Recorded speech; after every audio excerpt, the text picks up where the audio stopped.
All right, welcome in. It's Friday. Another Tokyo Brandon's going to be on his way to the States. So we want him to get a jump on that travel.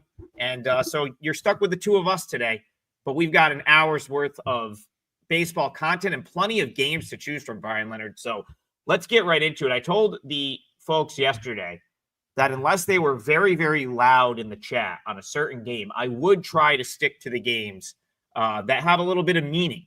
And the nice thing about this, Brian, is that suddenly, because certain teams can't win, specifically in the American League, we have actually in the National League too, we have more meaningful games. If you told me we were going to get this kind of playoff race in September, like 6 weeks ago, I would not have believed you. I thought both leagues were going to be pretty wrapped up at this point, but some of these teams just can't win, and now we've got postseason races. So little slow here getting this going this morning. So we'll let the people creep in.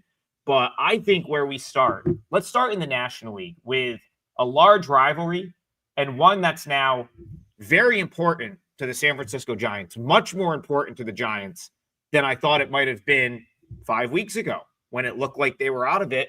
But the New York Mets have lost 6 straight, and here comes Cincinnati, here comes San Francisco. Both of those two teams are 1.5 games out of a playoff spot, and it's the Dodgers trying to hold on to the the NL West right now. So let's start there. We have San Francisco, Los Angeles, big rivalry, and now there's some big implications for this weekend series. Welcome in, folks. Okay, it looks like the people are filing in now. So here we go. Dodgers, Giants, Yamamoto, Verlander. How are you seeing this one? Yeah, we talked just the other day about how much the Padres regretted blowing that divisional lead last year and how much it meant to them, and they have not picked up their play at all. Actually, right now I just looked, and believe it or not, the Texas Rangers now have about a 28% chance of making the playoffs, where after Seager got hurt, they were really written off. So, yeah, we're getting a little bit more excitement. I don't know if there's going to be any changes, but some of these teams took their foot off the gas, and now they're having a hard time getting it back on. So, yeah, some pretty good baseball out there. And this game, we're looking at the Dodgers Yamamoto against Verlander. Who would have thought we'd have a game with Verlander at home this late in the season that meant anything? Because for a long time, he didn't have a single win, and they weren't even sure that he was going to finish off the season. Yamamoto, about a 155 favorite here, total of 8. Yamamoto's been terrific for the Dodgers all season long. They're one guy that's been able to make all these starts. He's got 27 starts on the season after 18 in his first year last year. So he's been everything they've asked for. 2.72 ERA, 2.66 expected, 1.01 whip. A lot of red on his StatCast page, 95th percentile expected ERA, 90th ground ball rate. So it doesn't give up a lot of home runs. And, it's hard to go against them, especially if the Dodgers offense is working and they're getting some guys back. They just had Muncy come back the other day.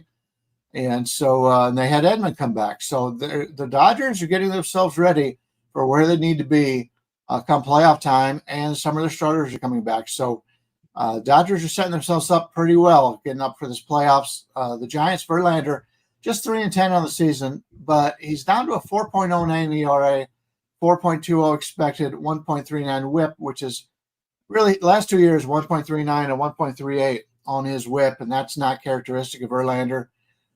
He's still only in the 16th percentile in ground ball rate, 17th percentile extension, but his hard hit rate, 76th percentile. That's what he does best.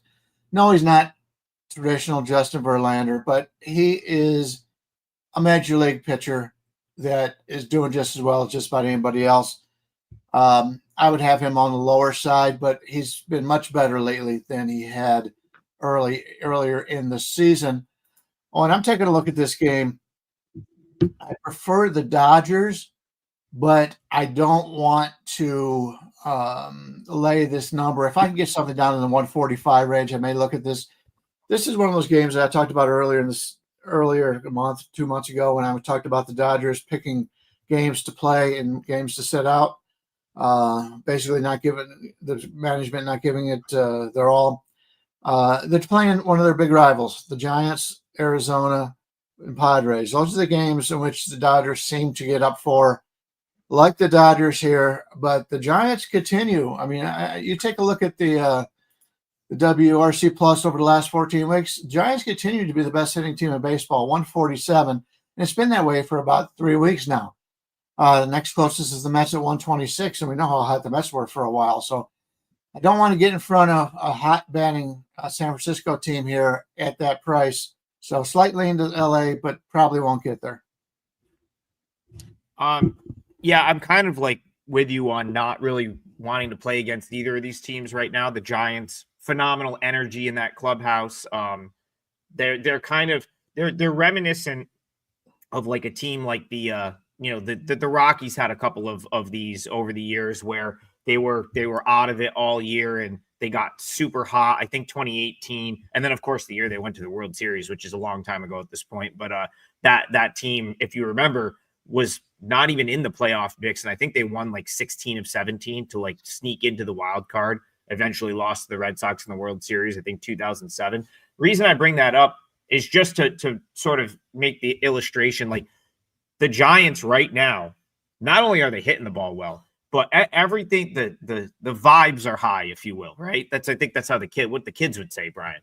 The vibes are high in that clubhouse. And I got to be honest, like that's something in September, mid-September, I tend to not want to play against. If this was May and they're having a little winning streak, I'm going to say, okay, that's probably going to go the other way at some point. But when you're in a 162 game season, you can see the finish line. And now you start to throw like you've been chasing this playoff berth that's now starting to become a reality. That's like not really what I want to bet against here. Then you talk about getting a guy like Justin Verlander. Well, Justin Verlander at his current age on a game in, game out basis is not Justin Verlander of a few years ago or of what he was most of his career. But like, you can't tell me that like Verlander, September, he knows the importance of this game. Like, are there that many other guys that you'd want on the mound in this spot, right? Like he's a veteran guy, at least at the very least, he's going to be very well prepared for this game. He's going to know exactly how he wants to attack the Dodgers hitters. This is a guy that his last 2 starts, 11 innings, 0 runs, 16 strikeouts. He's still getting swing and miss. So it's not, I wouldn't want to lay a price on the road to fade Verlander here. Like, it's just not the spot to do it.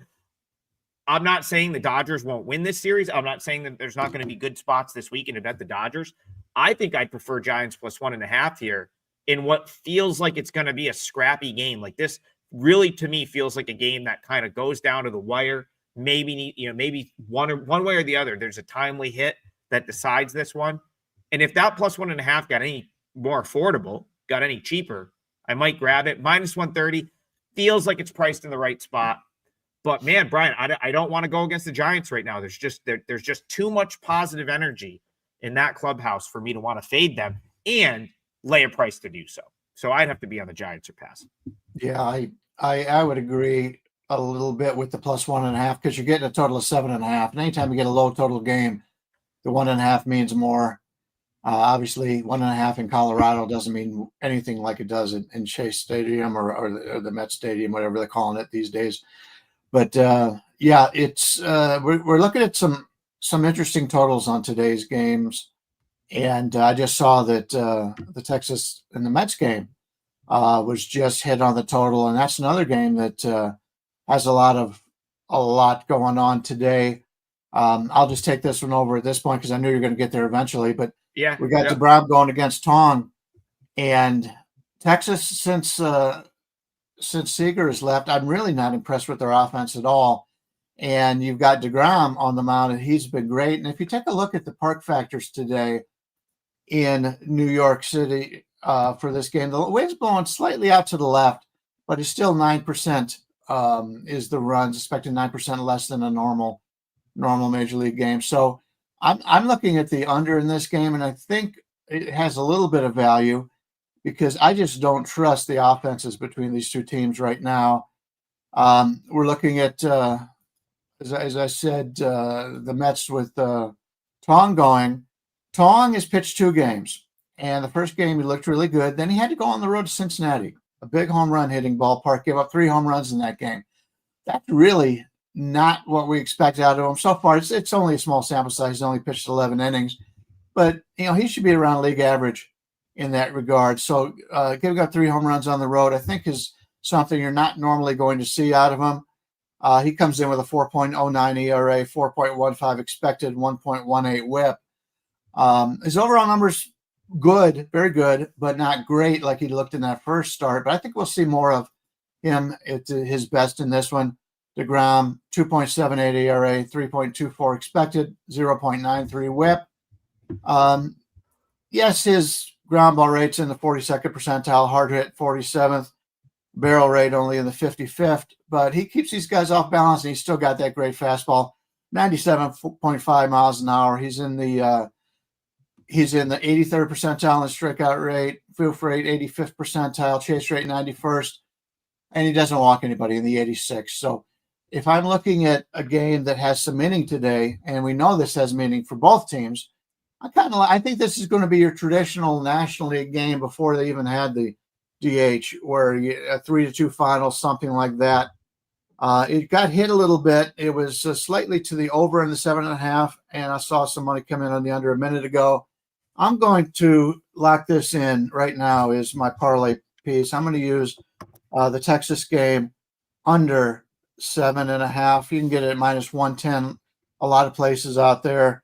Minus 115, I think, is the highest out there. But I'll take that 7 minus 110 because or 7.5, because I don't want that thing to go down to 7. I want to win on 7, which gives us a 4-3, 5-2 final.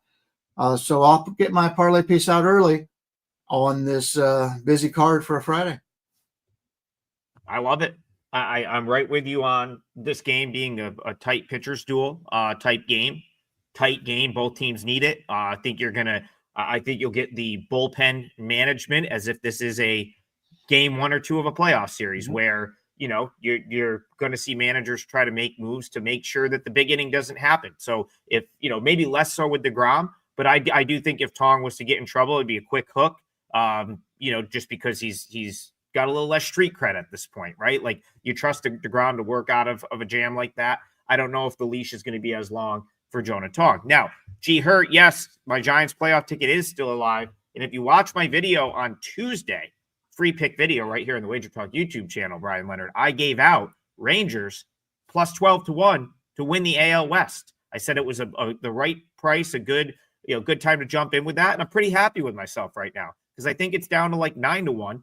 And everything the last couple days sort of played out for that to be, except for the Mariners just continue to walk off win somehow in extra innings. But everything kind of played out for that to be the case.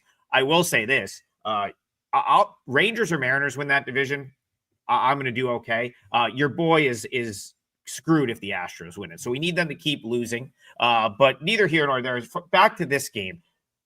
So people have been messaging me because, of course, I was very pro Mets. Bring these young guys up. Let's get it going.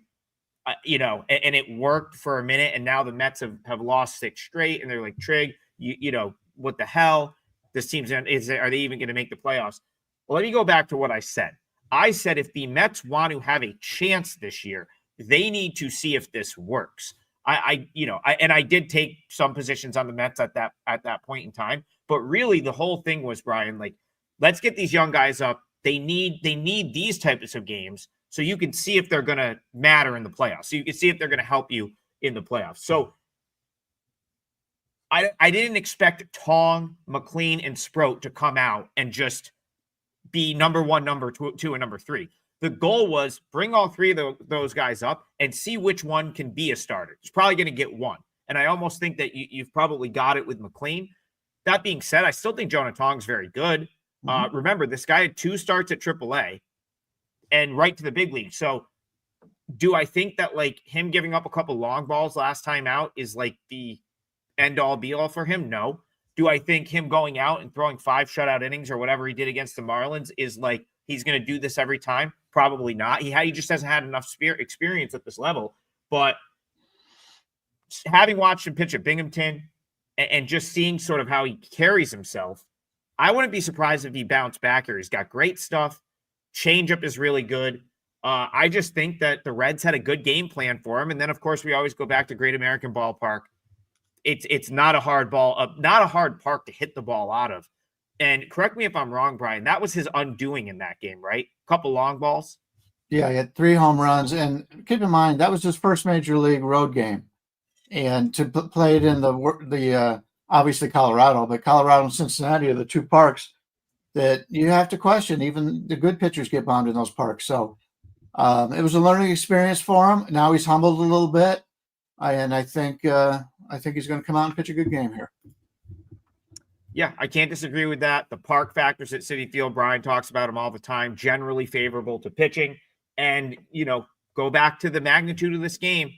Both teams are going to be a little tight. The Rangers are 1.5 back. The Mets haven't won in a week. That is, you're not playing loose anymore when you lost 6 straight and suddenly your lead on the playoffs is a game and a half. So I think you see tight playoff type atmosphere, Brian. I'm right with you on that under. As far as totals go, that might be as good as it gets today. All right, let's do the let's head to the early game. There is people clamoring for the early game. Thank you to the Cubs for giving us daytime entertainment. I don't understand why Friday afternoons don't have a happy hour slate. I really think you should get a national TV game at 1 or 2, another one at 4 or 5, lead us right into the night card. That's how it should be. Another missed opportunity for Major League Baseball to market their sport, but at least the Cubs do it for us, Brian. So we have day baseball today. It's Shane Baz and the Rays, who are kind of cooked at this point. I think they gave it their all, if you will, and that this is the next couple weeks for the Rays might be tough. I talked about this yesterday. My parlay piece yesterday was the White Sox who got there, and I kind of think we're seeing the Rays. They gave it a heck of a run, right? Won 6 or 7 games, got back into it. Now they're clearly out. Do they get off the mat at Wrigley today, or is this a spot where the Cubs just get it done? What do you think here? Yeah, it should be a nice day at Wrigley. Sun's out, and the winds are blowing from right to left, a little bit towards home plate. So we're getting a minus 11% on the runs. So it'll be a lower scoring game according to the weather situation here. We are looking at the Cubs. Boyd, a lefty, going against Boz the righty. And right now, Chicago's about a 160, 165 favorite. Total 7.5 to the under. I could definitely see the reason for that. Shane Baz on the season, 4.94 ERA. He's had some ups and downs all season long. His breakout last year was only in 79 innings, but he had a 3.06 ERA. Still 4.26 in the majors in his 4 seasons. Actually, considering the division he plays in, it's not terrible, but he gets to play the Yankees and the Red Sox and Toronto all the time. So that was when in that division. So his expected ERA is 3.76. So he's a little bit better than what his actual numbers show. Still got a really good fastball, 87th percentile, ground ball rate, 78th percentile. Which shouldn't matter a whole lot today if that wind is blowing in like that. Matthew Boyd, I've talked about his innings issue. In 2023, 71 innings. Last year, basically 40. It's up to 166 right now. He has bounced back a little bit from his little dead arm period. 2.92 ERA, 3.43 expected, 1.06 whip. But if you take a look at the Statcast page, he's at this point, more of a league average pitcher. So you may be paying a price to get him here. That 2.92 ERA, if you were to ask me if that's going to be over or under that number by the end of the season, and I know he's only got a few starts left, but I think it would be over. So slight lean with the Cubs. Don't want to lay that number. And I would think it would be a lower scoring game with what's going on right now. Probably a game I'm not going to get involved in, unfortunately, because I do like to watch the games. But with football coming up this weekend, I'm probably going to have to pass that one. Got to get all my write-ups out there for football. And by the way, we did have a 5% play in baseball yesterday. We had Cleveland. They came back late and won that game. So 15, I think we're 15-4 now on our 4% or better in Major League Baseball. So Still working on today's card. Don't know if we'll have any big plays out there, but it's been a pretty good run for us. And I appreciate everybody who joined us yesterday. That's awesome. That's like you're really all in on that, Brian. You got a 5%er and it's the Guardian. So you're either going to be very happy or very miserable. So I'm glad it worked out for you. I got a 5% NFL up. I have all my college football college football NFL plays are mostly up on my page. Thankfully, I've been winning there and in the lesser baseball leagues because I have not. I've been on one of those 3-week or so ruts where I just seem to be on the side of other side of every timely hit in the client plays. My most recent client play was Wednesday night. I had Cardinals plus 1.5, and I got walked off in the 13th inning to lose by 2.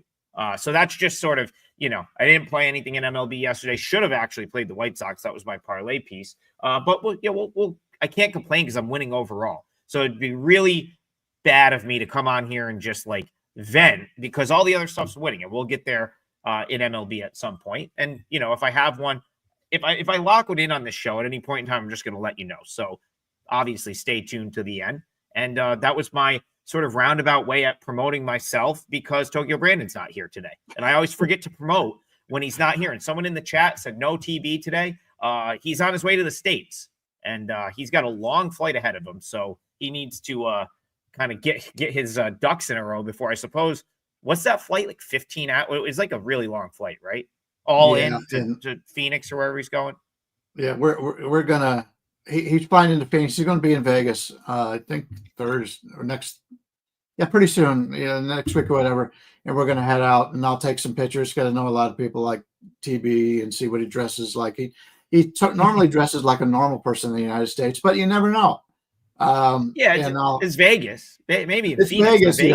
Is it the EDM where all everybody dresses crazy? It's not EDM, but he'll dress a little bit. Yeah. So as far as back to the game today, the problem with this one is the books have already adjusted the raise sort of being done. So it's like, and this goes back to what I kind of was talking about yesterday. That White Sox series, you still had value in playing against a team that had played so good for a stretch to get back into it and clearly has run out of gas. That's not to say that that's not still the case, but now they're going to really make you pay for it to the point where I just don't see any value in taking the Cubs because it's like, on a given day, if the Rays show up, they can still play a good baseball game. The problem is you're trying to figure out, this is a team that's really gone all out to get back into this race. Now they've lost back-to-back games, 5-5 in their last 10. They're 6.5 out. My gut tells me the Rays are not going to win many games the rest of the way. I just think like they may struggle to stay near 500 coming into play today, 72, 74. I don't know. Honestly, like, is there motivation for them to finish with a 500 record? Probably not. So I think the next few weeks, you're just going to kind of see them play out the string. That's how I truly feel about the Rays. Problem is the Cubs, they're kind of locked into their spot as well. They're not going to catch the Brewers. They're not going to lose their playoff spot. So you may see that too from the Cubs. I think I'd go under again here. It just feels like a game where early start might not be a ton of energy. The 7.5, obviously, because the two pitchers are very good, but does that imply that there might be some wind blowing in, Brian? Because usually you see 7.5s at Wrigley, might be some wind. Yeah, like I said, I'm moving from right field to left field towards home plate. And because of Boyd's innings, it would not surprise me if it's a 5 and fly for him. Talked about that. Sale, I believe, had one yesterday, and another guy who the innings are piling up and they don't need the win. So you're going to find you're coming down the stretch. If you're basing most of your handicap on starting pitching, which a lot of people do, just keep in mind these guys are going to go the 5 and fly. They're not going to get the 6 and 7 innings out of them that you would have earlier. So keep that in mind and adjust that towards the bullpens a little bit more, a certain percentage towards the bullpens. Yeah, and I apologize if you commented on the weather while I was like trying to organize my notes over here. You got other things to do now that Brandon's not here to write stuff. Yeah, I know. I'm trying, and I already told you I would fail at writing the timestamps down, which I have. So I'll have to go back and do that after the show. But the great point you make about like the length these pitchers will go. Both of these guys within the last year or two have fought an injury of some sort. So I'd be shocked if either of them are pushed very deep in this game. This might be a spot where if you're into those pitcher type props, I don't know what the number is, but I'd be really surprised if either Baz or Matt Boyd like far exceed, goes over their prop. Now I'm not sure which one's going to be priced as the premium option, but you got to think, Brian, with a 7.5 total, one of these guys is going to be like there's probably going to be like an 18 or 17.5 on the outs, because you wouldn't have a 7.5 with these two starters and then have the book say, oh, but one of them's not going very deep. They're going to be priced to pitch well and go deep into the game. Even if they do pitch well, like Brian's saying, might be 5 innings here, because I just don't think either club has any sort of there's nothing good that can come of pushing either of these guys deep into the game right now, and possibly risking injury to someone that's been injury prone. So I'll call it under their outs total for both of them. I think the prop out there, I can't play it here, but that Brandon's used it in the past. Will this pitcher get a win? I think betting against both these pitchers would be pretty good, because we may only see Boyd for 4 innings, which wouldn't qualify him for the win. And with the line of 7.5, there's not going to be many runs scored, so there's more of a chance for the game to be tied, and may not be in position to get that victory. So great point. I don't have that out there, but something to keep in mind for those shopping for something to play on this early game on today's card. Yeah, that's a really good point too. There's so many different ways you can sort of like oppose these pitchers going deep. And then maybe you're under, the full game under is just your hedge, because you know what I mean? I mean, if the only way that either of these guys is going to pitch in the 6th or 7th inning is if they're just so efficient, lights out, 1, 2, 3, which is going to put you in a great position for a full game under. So yeah, that's definitely ways to get involved early if you want action in that early game. All right, Colin, he says we got to talk the game of the day. And he says the game of the day is Red Sox Yankees. I don't know how much I agree with that. Never heard of it. But it is certainly a rivalry, impactful. Both teams are still very much in the mix. If one were to get super hot, maybe to catch the Blue Jays, but both are going to the playoffs. At least they should, unless there's a Red Sox-esque collapse. I'll never forget that year, the year that the Red Sox really tanked and Evan Longoria hit that ball that ended up eliminating them from the playoffs. I had so many Red Sox futures that year, like at great prices to win the World Series, and they didn't even get to the playoffs. Still one of like the most mind-numbing, I think, baseball results of all time.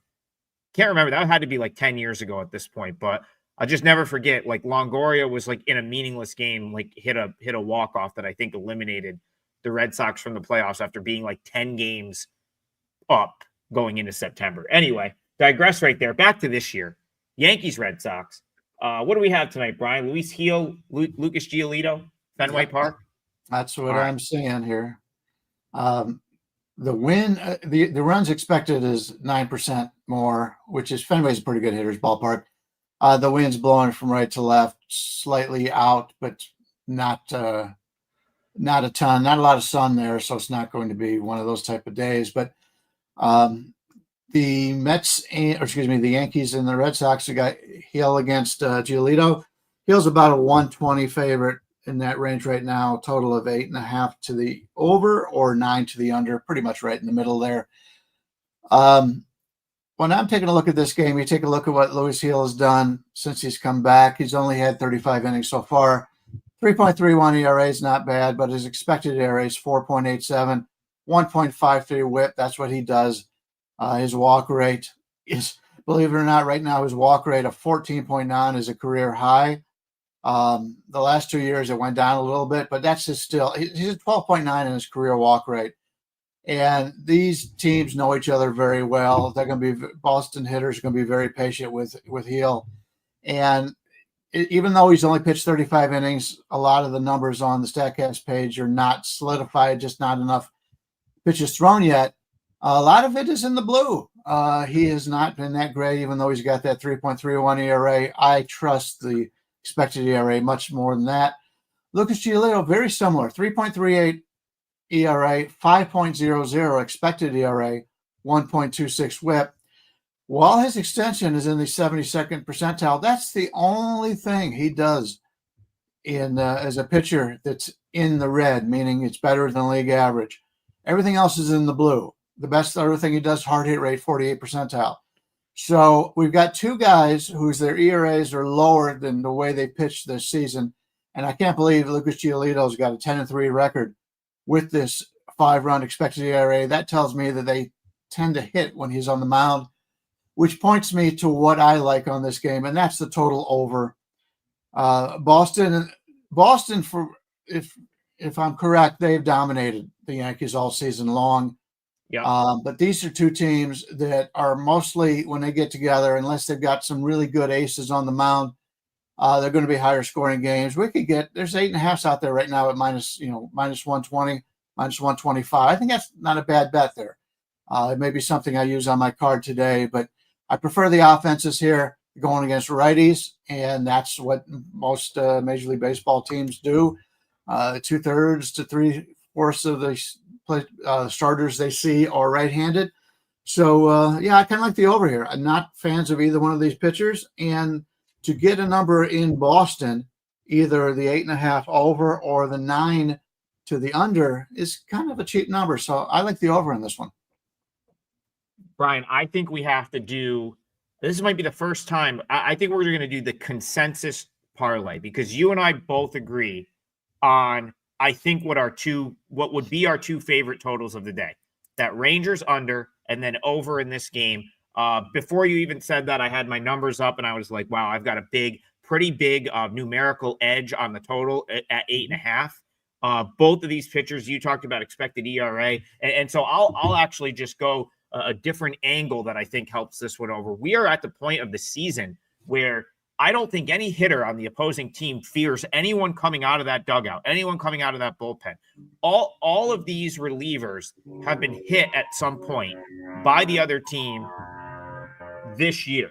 And most of them, mostly like, Red Sox, I think the Red Sox have got to like every Yankee reliever at some point in time this year. And the chat was right about that. Like the Red Sox have, they've owned them this year. So now you get, Fenway Park definitely tends to be hitter friendly, right? And Yankees having to go on the road here is like, I would say less than ideal in terms of like wins and losses type deal, but it doesn't mean they're not going to put up runs. And then you want to talk about the series that could absolutely have the late timely hit. It's really these two teams in a game that it means a lot to both teams. I think you're going to see leverage spots at the end of the game, and leverage spots, yes, you have your better relievers, but we call it the reason that the term high leverage comes from, like, it's a hard spot to get out. It's a hard spot to save a run. And so I think there's like you almost want those in a game when you have the over, right? You want the tough spot where you have to bring your top reliever in and maybe there's first and second with an out. They tend to produce runs. I think you could get runs late off both of these bullpens. And Brian's already outlined both starters having blue on their StatCast page, being in line for regression, having poor expected ERA. So Brian, I think we're going, forget whose leg is who. Let's just go consensus 2-teamer on the totals today. What can we get Yankees Red Sox at here? 8.5. What's the juice for 8.5? The 8.5 right now are minus 25 to minus 30, or you can get the over at basically even money. So should we do 9 even money? What do you think? Plus 100 or 8.5 over. Let's, you know what? Just based on what I think most people will be able to get throughout the day, let's go over 9 even money. Give us a little bit more odds on the parlay. Yeah. Worst case scenario, we land on 9, and then we have a straight bet instead of a parlay. So let's do that. I will run the odds, which is pretty much just a standard 2-teamer today. Right. 2 full game totals. I'll and then who knows? Maybe over the next 20 minutes, if we agree again, we'll just make it a consensus 3-teamer. You never know. We'll see what happens here. But I really believe that there's going to be runs in that game today. All right. Markinson, yeah, we'll go to one. I want to get what the chat wants. Markinson says Dbacks Twins. I got to be honest, Brian. This is a series I thought would mean a heck of a lot more. If you told me these two teams were going to play in the middle of September this year, I would have expected this series to be very meaningful because I figured both of these teams, and I'm talking about going back to April, I figured both these teams would be on the fringe of some sort of contention. Arizona in the mix for a wild card spot, the Twins maybe in the mix for the division, or at least in the playoff race. So very surprising now, bringing it up to present day, to see a D-backs Twin series in the middle of September. That means pretty much nothing at this point. Both these teams are out. The D-backs, although I want to, before I say that, Arizona, where are they in they're still only 3 games back. So maybe Arizona's playing some meaningful ball here. It doesn't give me any more faith in them going to Minnesota and winning in this series just because they're quote unquote in it. It goes back to what you say, Brian, just because if you need to win at this point, you weren't that good in the first place. Brandon Pfaadt, not someone we've been a huge, the show has not been a huge fan of him this year.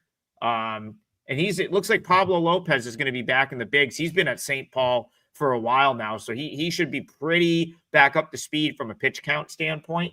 Do you have anything here from Markinson? D-backs Twins. Yeah, Diamondbacks now 1.9% to make the playoffs, even though they're only a game and a half behind the Giants. But they're plus 19 in run differential on the season. They're still a very good baseball team. They haven't had the breaks go their way. They're 1 game under 500, and I mentioned this the other day. A lot of these guys want to finish the season over 500. Depends on which team it is. If it's a veteran team that is really out of it, then they won't, like the Braves, something like that. That's not a big deal. But for the younger players, they want to have a winning record. Today we're looking at Pfaadt against Lopez. Lopez about a 140 favorite, total 8.5 here. Brandon Pfaadt, he's been a puzzle all season long. He's now gone 3 seasons, got a 5.10 ERA, 1.33 WHIP, but he should be better than that. His walk rate is 4.9%. That's great. That's what he excels in. But I think he's getting too much of the plate. You take a look at his barrel percentage, 10th percentile, hard hit rate, 15th percentile. He throws 6 pitches, 8% or more, 8% to 24%. He still is 4-seamer, which isn't that great. But he's got to play a little bit more on the edges, if you ask me. Maybe walk some more batters, keep the other team from getting him inside the zone, because his stats show that he's not that terrific when he does that. Pablo Lopez came back a little bit ago, and he's now got 12 starts on the season. Comes in at 2.84 ERA, 3.79 expected, 1.08 WHIP. A lot of red on his StatCast page, as you would assume, but his ground ball rate is in the 38th percentile, which is low. But overall, his extension is 93rd, walk rate 90th, chase rate 89th. He's a very good pitcher. If he's healthy, they've got a pretty good sizable edge here in this game. And that's why they're not a prohibitive favorite, but they're a good size favorite in this matchup, where I think Arizona is the better team. I don't know if I can trust Pfaadt here. Maybe, yeah, there's too many other games on the board that I have more of an opinion on, so I'm just going to pass on this. I just wanted to, first of all, someone in the chat is saying I played against Notre Dame. Like, that's just false. I don't know why, obviously we'd appreciate it if you don't give our paid plays out in the chat. You'll probably be removed if you do that, but I didn't bet against Notre Dame. So that's just not accurate. I did bet against Notre Dame, Brian Leonard, week 1 with the Miami Hurricanes, and they stomped them out. So, I mean, if we want to celebrate one of my week 1 college football wins here, we could do that. But yeah, no action for or against Notre Dame for me this week in college football. Probably no action for me in this game either. I will say that, they gave him 3 starts at AAA. My initial angle when this game got brought up was, Pablo Lopez being one of these guys that had got the full sort of rub on the rehab and was down there for a long time. He actually wasn't. In my head, he was down there a while, but he only made 3 starts at St. Paul. And they actually weren't particularly good. The best start for him was his first one back in the big leagues. Last time out, 6 innings, 2 runs, 4 strikeouts, 1 walk against the Royals. Problem with the Royals is they can't really hit. As Brian Leonard already pointed out, this Diamondbacks team can hit, and this Arizona team will not make the playoffs in spite of having a lineup that is very, very playoff caliber. It was the pitching and the injuries to the bullpen and guys like Zach Gallen not having very good seasons and guys like Corbin Burns getting hurt. That's the reason Arizona is not going to make the playoffs this year. It has not been their offense. They've been a top 10 offense in WRC plus all year. And wouldn't surprise me if they were able to get something off of Lopez. At the same time, I haven't been very high on Fott. So what do we have for a total on this one? I think I'd go over here as well. Yeah, I think it's 8.5. 8.5, yeah. I don't know that I like that as much as the Yankees Red Sox over, but this is one that I could only at that number, which is key number when it comes to totals. You're talking about Fott, who has a profile that I want to fade. Pablo Lopez, who he had the good start against the Royals. He was not good for 3 starts at St. Paul. I believe opponent batting average against in those 3 rehab starts was over 300. This Diamondbacks team can still hit. And I think that gets lost a little bit in where they're at in terms of outside looking in. This team can absolutely still rake, and they have no bullpen. And right now the Twins, I forgot about this, which probably should be pointed out. The Twins have traded away every leverage reliever that they had. So there's really nothing. There's no consistency at the end of the game for Minnesota either. Feels like one of those games, Brian, where there's runs, opportunities throughout, and it's only 8.5. So why not take the 8.5 there? Is the way I look at that one. All right.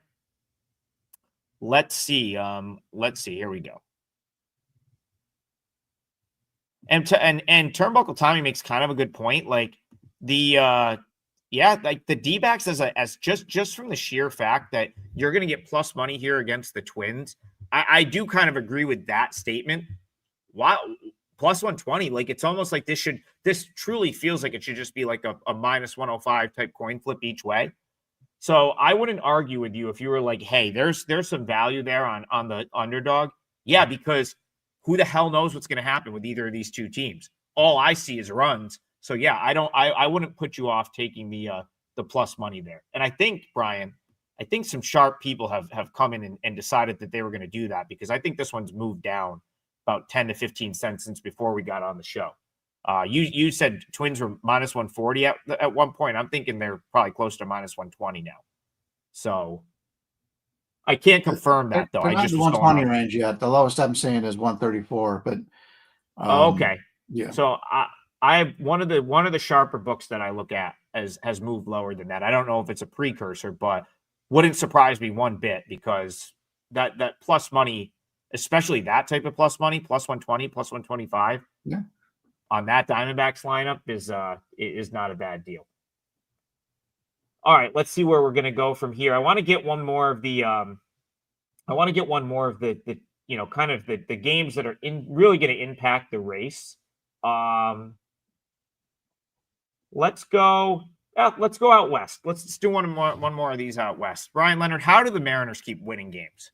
They could have lost every game this week. I watched every game of that Cardinals series. I didn't feel like they were the quote unquote better team in any of them. I do think they did what they needed to win. I'm obviously furious about how Wednesday night's game played out. I stayed up until God knows what, 2 Eastern, watched every pitch of that game and sat there saying, I'm going to get screwed here, because the Cardinals can't score and all the Mariners do is hit home runs. It's the approach from inning 8 to inning 13 at the plate for the Mariners was so bad. 1 through 9, swinging for the fence. There was 0 attempt to try to end that game on a base hit. Every guy on that lineup, 1 through 9, was trying to hit a bomb to walk it off. And then in the bottom of the 13th, it was Leo Rivas, of all people, that walks it off.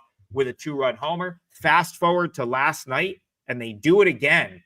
But Brian, this is back-to-back nights where they've now played 13 innings and 11 innings, 12 innings. I'm sorry, 13 innings and 12 innings. And that's on the heels of 2 close games. So I ask you here, are the Mariners, who's coming out of the bullpen after Castillo today?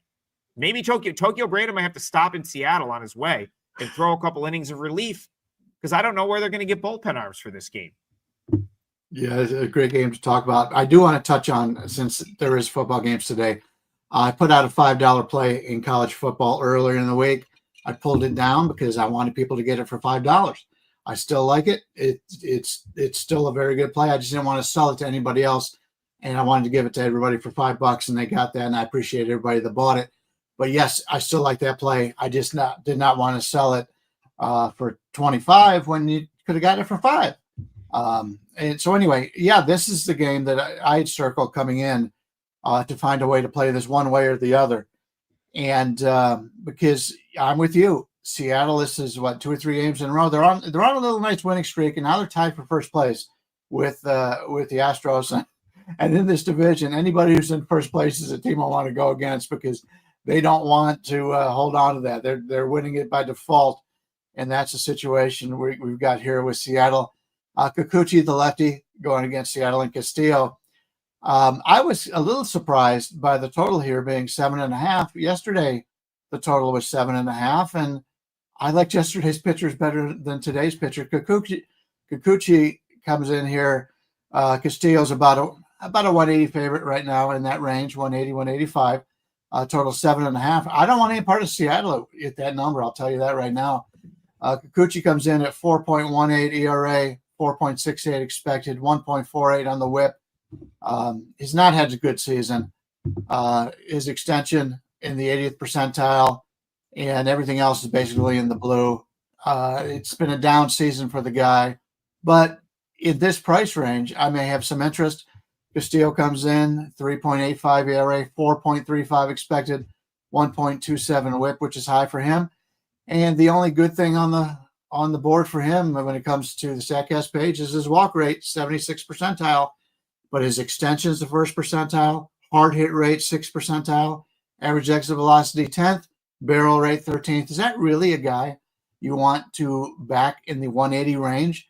I don't.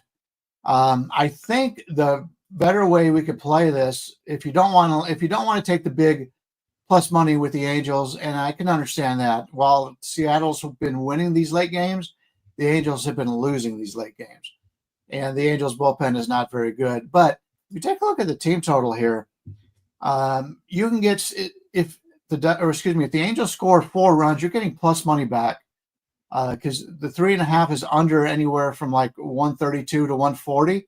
So you get a decent plus money back by them scoring 4 runs in this game. So if you were to combine with the Angels scoring 4 runs and the Angels on the money line, 2 different ways to attack this game, but I like them both. I think Seattle's playing very favorable baseball right now. And yes, I know they're excited. They're tied for first place now. But have they really deserved these victories? I haven't seen any better play out of them. So, yeah, I'm finding a way to play the Angels or the Angels team total over in this game. I love it. That's how I would go as well. First thought was, with how much bullpen usage the Mariners have had this week, the last 2 days, and just the general state of the Angels bullpen, how could this full game total possibly only be 7.5? That was my first thought there. 7.5 over -110, -115. Crazy. I'm not saying Kikuchi won't throw a good game. He's very capable of doing so. I'm less inclined to think Castillo throws a good game. He's kind of the one I would want to go against in this rotation. But I mean, again, you're going to be asking some real depth arms to come through for the Mariners, and the Angels just don't have a great bullpen at this point. So I like the over, and yeah, I'm down with the Angels as well. I think if this is so right now where it's priced, Angels plus 1.5 is -130, but the Mariners have been taking money like every day this week. I got sucked in on Wednesday when I could get Cardinals plus 1.5 it was like -110 or something like that. So I will have a close eye on the Angels here. If I can get like 10 to 15 more cents on that +1.5, I'll probably play that. That is a good chance that hits my client card. But either way, 7.5 seems awfully low for a total in a game where you could get, and let the Mariners. I mean, they literally play for 3 runs at a time. That is how they're, Kikuchi could navigate the whole game, and maybe he throws 6 scoreless. But if they get a couple of guys on, and Kikuchi will walk guys. I mean, he's been prone to giving a free pass here or there. I mean, one crooked number, 1 2-run shot, 1 Cal Raleigh into the seats, and suddenly the Mariners have 2-3 runs. I think you're going to go over 7 as well. So yeah, that's another total I like quite a bit. Go ahead, Brian. Yeah, I wanted to touch you. You mentioned the Mariners bullpen. Going back to Monday, they used their best 3 relievers, Munoz, Brash, and Bizzardo.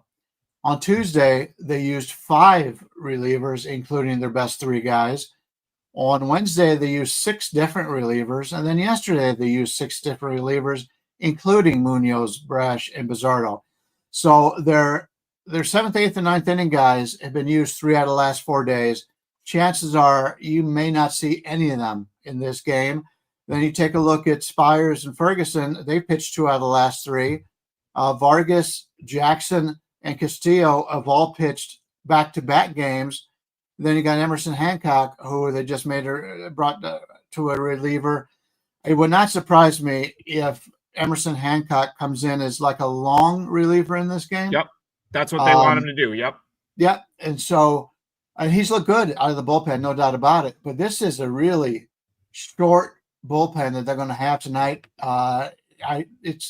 It's a later game, so they may make some moves from the minor leagues. They haven't done that in a while, so maybe they'll take some of these guys, send them down for a day, a few days, and switch them out. But it's not the bullpen we've gotten used to for Seattle, and they've had a pretty good bullpen all season long. Very good bullpen, as a matter of fact. So, yeah, if we could find the over or the Angels in this game, there's got to be ways to play it. I think that's overall. There's no way Seattle should be priced in this price range. I'm even seeing a 190 out there at Fanatics and Caesars. So a lot of the public books are making you pay because they think Seattle's hot. I'm not a believer. So a couple things I have to respond to here. One, Tacoma has no relievers, so that's an issue. That is a horrible bullpen right now down at AAA. I don't think there's anyone that they really want to bring up. Not that they wouldn't just bring up someone to have a warm body, but there's not any plus relievers down there on that team right now. 2, someone said Emerson Hancock is trash in the chat. Emerson Hancock, they moved him to the bullpen at Tacoma, and suddenly he was throwing 99 miles an hour. And he came into that game on Wednesday that I was talking about, threw 97, 98 and looked great. So he is a great option for them, in my opinion, out of the bullpen. He's throwing harder than he ever has because he's always been a starter for his whole career. And I think they may have struck gold there with Hancock, Brian, because he at no point until like 3 weeks ago, he had never come out of the bullpen in affiliated ball, which means that he showed up at the organization. He was a starter, and he had been a starter up until like a couple of weeks ago. They move him to the bullpen. Suddenly, he only has to throw an inning or 2. Guy's velo is up to 98, 99. Don't sleep on Emerson Hancock. Trig has something against Seattle. You must be new to the show. I am so heavily invested in the Mariners, like it's not even funny. And if the Astros win this division, your boy is screwed. So nothing against Seattle for me here. I have been on them since May. I have them to win the division. I have them to make the playoffs. I have them to win the American League, to win the World Series. I need Seattle dearly. I'm just handicapping the game for what the game is today. So nothing against Seattle for me. And yes, this is a Colgate shirt. Someone commented on my shirt. Threw the Colgate shirt on because they play Syracuse in football tonight. And because it's just me and Brian today, I'm going to give you a little free football info here. Colgate's got a new head coach. It's the guy that won a Division III national championship at Cortland. I think he's going to do a really good job for Colgate. And this team, Colgate, right in my backyard, Central New York, has been bad for a really long time. Their program kind of went to shit, 2-10 the last couple of years. I think they're going to play Syracuse tough tonight. Now, tough considering like the spread is 37.5. I was kind of hoping for 40. Maybe that was a little bit greedy, Brian, but who knows? Someone may bet Syracuse at some point today. They like, the market likes to bet these FBS schools against FCS.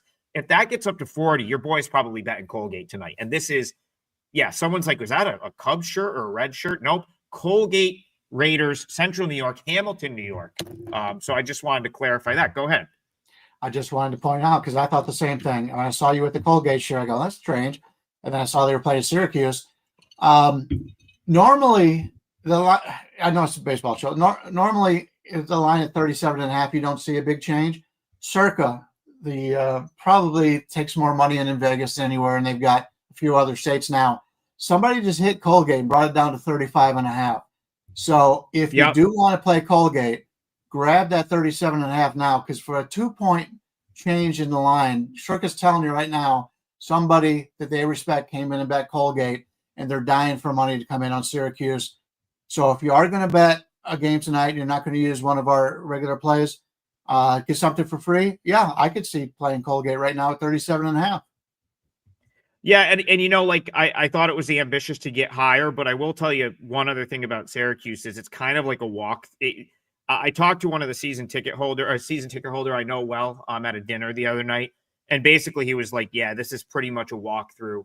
They got Clemson next week. It's a road game, and you're just not going to see – you're probably going to spread the minutes around. So I'm actually seeing – well, we can see it because, I think this is going to move quickly.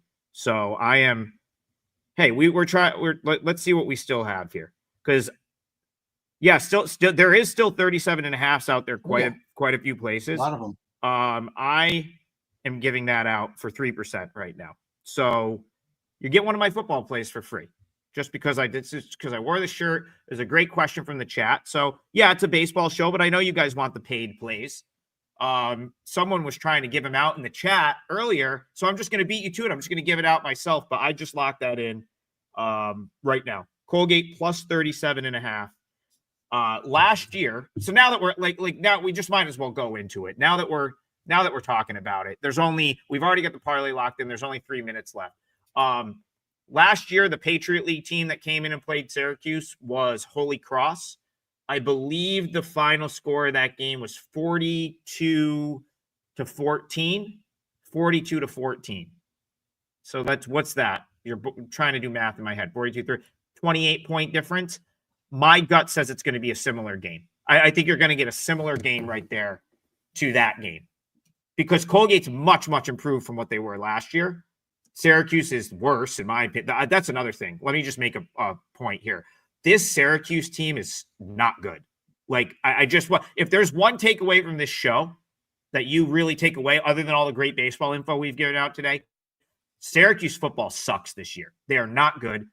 They lost everyone from last year. Kyle McCord was one of the best quarterbacks we'll ever have here in Central New York.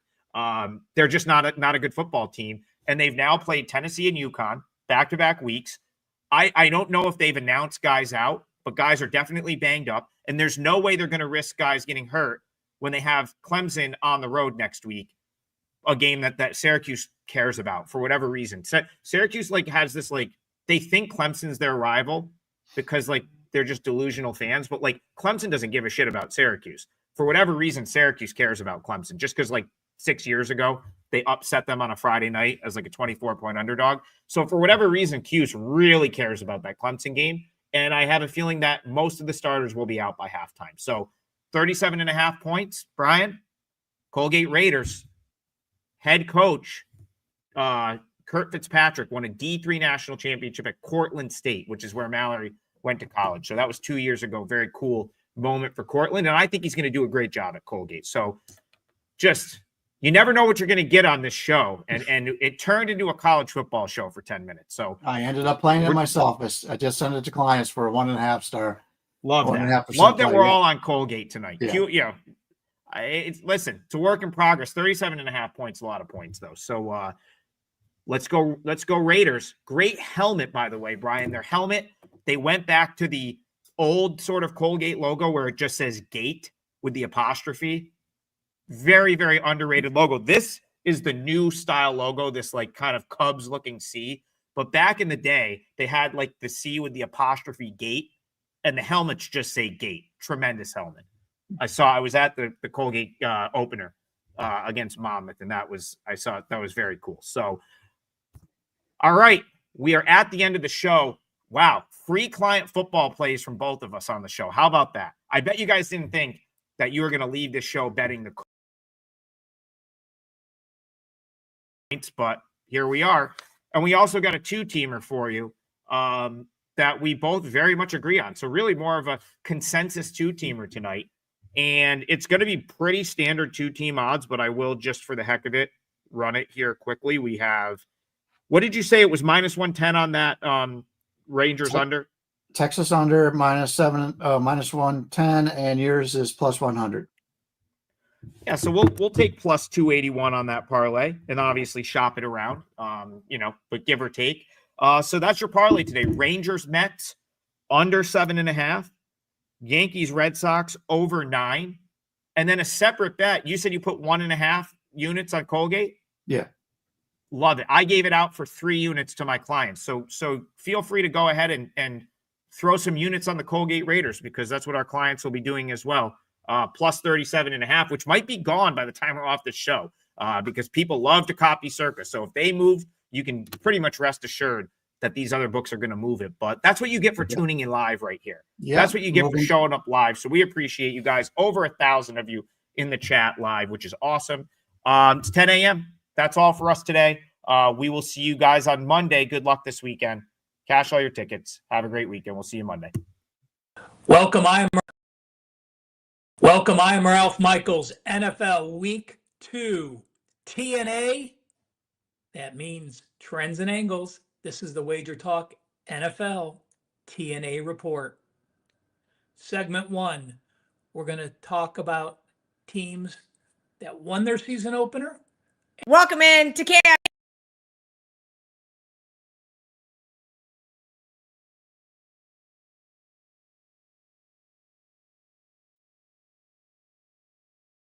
Week on Bet on It, we've got Barking Welcome, Dogs. I'm Ralph Of course, Michaels. we're going to go over some NFL of those big Week matchups. 2 TNA.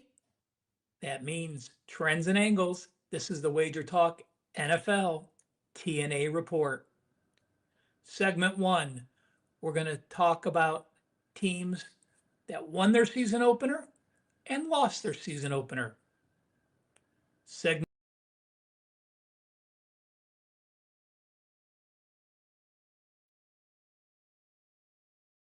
NFL Week.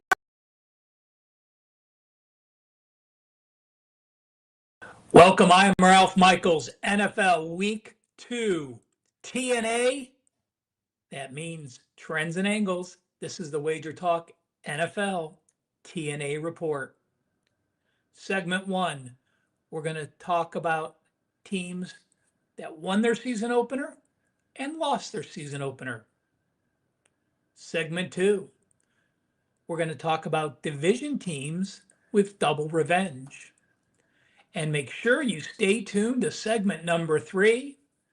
We're finishing off with 3 NFL systems that have cashed 80%, 87.5%, and 81.2%. Hit that like button and let's get right to it. Remember, all of these charts will be loaded on my Twitter. We'll be uploading the video there. So if you need to relook at any of these charts, feel free to do so. Simply, I wanted to go to the basics to start off this video. I went back to 2021, so we have the last 4 seasons. Teams that lost their season opener have gone 55% against the spread. Teams that won their season opener have gone 44.8% against the spread. Pretty simple, guys. Again, they're not wow numbers, but 55% will make you money, and hitting 45% will certainly burn through your bankroll very quickly. When you see the chart, you're going to see it doesn't matter if you're off a loss. If you're off a loss away, off a loss at home, off a loss as a favorite, or off a loss as a dog, all of those are between 53.6% and 55.6%, all within a 2% straddle there. That's if you're off a loss. If you're off a win, again, you're 45% ATS. If you're off an away win or a home win, it doesn't matter. You're within 1.5%. If you're off a win as a favorite, you're actually 18 and 17, 51.4%. And if you're off a win as a dog, those teams have only gone 35% against the spread in game number 2. Now, I do want to mention, we've looked at teams off a loss. That's a positive. Off wins, that's a negative. How about if we match them up? Going back to 2009, teams in game 2 off a loss, playing teams off a win, are 57.5%. And that applies to Atlanta, Carolina, Houston, Kansas City, the New York Jets, New Orleans, Seattle, and Tennessee. I want to break out 2 subsets as well about those numbers we talked about. Not very big sample sizes from the last 4 years, but again, I'll share the data. Hopefully it helps you make a positive decision. Going back to 2017, I went back a little further on this just to check it out, and they were the same type of percentages. Teams that lost at home in the season opener and are now home again, like the Jets and the Saints, they've only cashed 31% against the spread. You would think, oh my God, you lost your season opener at home. You're now playing in front of your home fans. Guess what, guys? Again, it's been a play against. So 31% ATS says to fade the Jets and fade the Saints. But if you lost at home and now you're on the road, getting away from home, getting away from those pissed off fans has been a positive. Those teams have gone 62.5%. And if you exclude those teams that lost at home and are on the road, exclude the big road dogs. If you're a road dog of 8 or more, it hasn't been good. But if you're an away dog of +1 to +7.5, those teams have gone 71% against the spread. That's the Falcons, the Seahawks, the Patriots, and the Bears. Now let's take a look at NFL teams playing with double revenge. These are division teams playing the first game of the season after losing both games last year. Well, if you have double revenge, if you lost both games in your division, you are 46% against the spread since 2017. If you lost both games last year and you are now home against your division, it's even worse. You've only covered 42.6%. And if you lost both games to your division foe last year, and now you're a home favorite, 27 and 55, 33% against the spread. 3 teams apply. Those teams that are in a 33% ATS situation as a home favorite against teams that have beaten both times last year. It applies to the Jaguars and 49ers this week. And it does apply to Arizona in week number 4. So those are fade spots. Houston and San Fran this upcoming week. And, San Fran and Jacksonville this week, and the Arizona Cardinals in week number 4. And if you have double revenge, playing your division opponent on the road, you're 48.2%. And away favorites and away dogs were about the same percent. So I didn't even need to break it down. So every situation of you having double revenge and now playing that opponent for the first time this season, all are in the negative roles. Here in segment number 3, we got some wow numbers, guys. Again, I know you like wow numbers. I know they're 80% plus, but remember, never base a play strictly because you have a trend or an angle. It should only be part of the entire handicapping.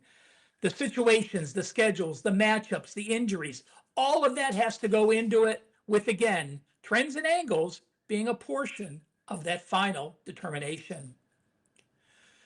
I do want to mention, guys, a big NFL 5% this week. Let me share a few numbers for you. My football 4% and 5% plays, 21-4, 84%.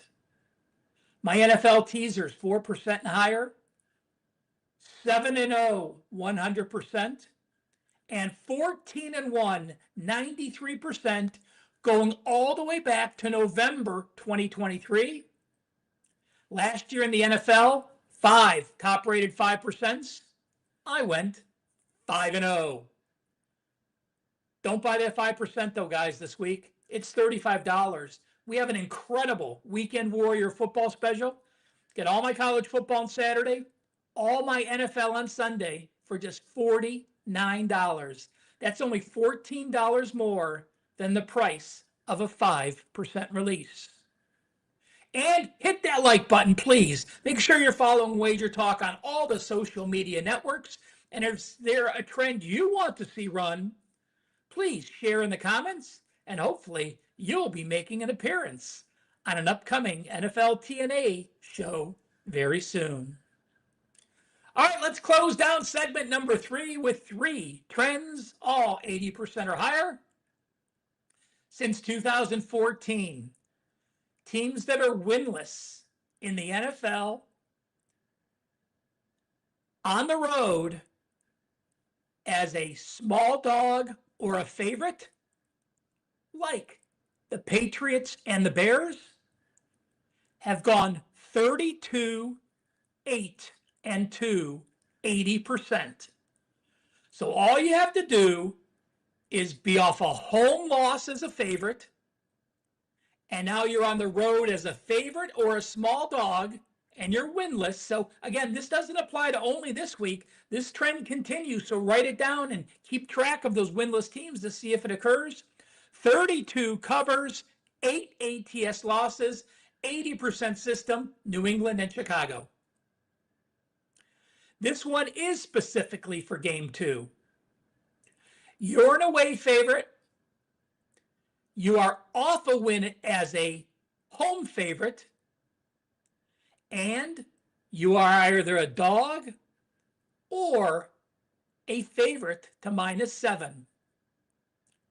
Those teams, like the Eagles, the Broncos, and the Rams, not a big sample size, guys, going back to 2016, but they are only 2-14-2. So the Eagles, Broncos, and Rams, all an away favorite up to -6.5. Off a win as a home favorite in game number 2, 2-14 ATS, 12.5%. And the final. This one makes the most sense out of anything we have here today. You're playing game number 2. You're playing a division opponent, and you lost to a division opponent in game 1. I mean, you start the first 2 games of the season 0-2 against division foes, you're basically out of the race. Well, not basically out of it. You still have a shot, but you understand my gist. So those teams, like the Browns, the Bears, the Lions, the Giants, and the Cowboys, that all played division games in week 1 and lost, and are now playing division opponents again. But let's remember this. The Bears and Lions are playing each other, as are the Giants and Cowboys. So there's only one true system, one true team that follows this system. It is the Cleveland Browns, and they have gone 26-6-2, 81.2%. Again, it doesn't get simpler. You lost your season opener against a division foe. You are playing a division opponent game 2. Doesn't matter, home, away, favorite dog. 26-6, 81.2%. Cleveland falls into that category. I hope you enjoyed this week's NFL TNA. Leave those comments. leave those suggestions. I'm happy to run them. Sometimes numbers don't work out, but that's fine. Knowing the data is all that matters. If it's a 50% trend, you know not to shade it one way or the other. If it's a positive trend, you put a check mark next to the teams you might like. If it's a negative trend, you put a minus sign next to the teams you are looking to fade. It's that simple. Have a great NFL week number 2. Make sure to check out my college football TNA video for college football week number 3, and I'll be back next week. This week on Bet on It, we've got barking dogs. Of course, we're going to go over some of those big matchups in the SEC, as well as some of those primetime slated games that maybe should be ranked versus ranked. We'll get into that as well. Of course, we got best bets for you at the end of the show. Let's get into it.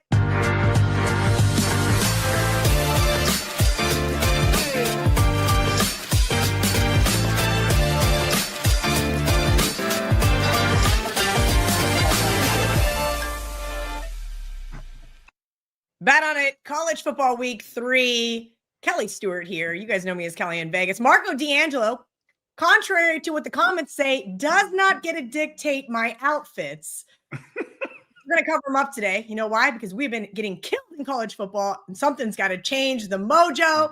We got VR fresh off a nice night there in the UFC. Comment section loving him as well there on the YouTube shorts. So if you guys are watching on your phone, be sure to check out that feed. We're going to get right into it, guys, with some of these primetime games. We're going in TV time order, so I'm up first. 3:30 p.m. Eastern, Tennessee, 3.5-point underdog at Georgia, total 49.5. I'm just going to come out and say it. The spread is too low, okay? I get it.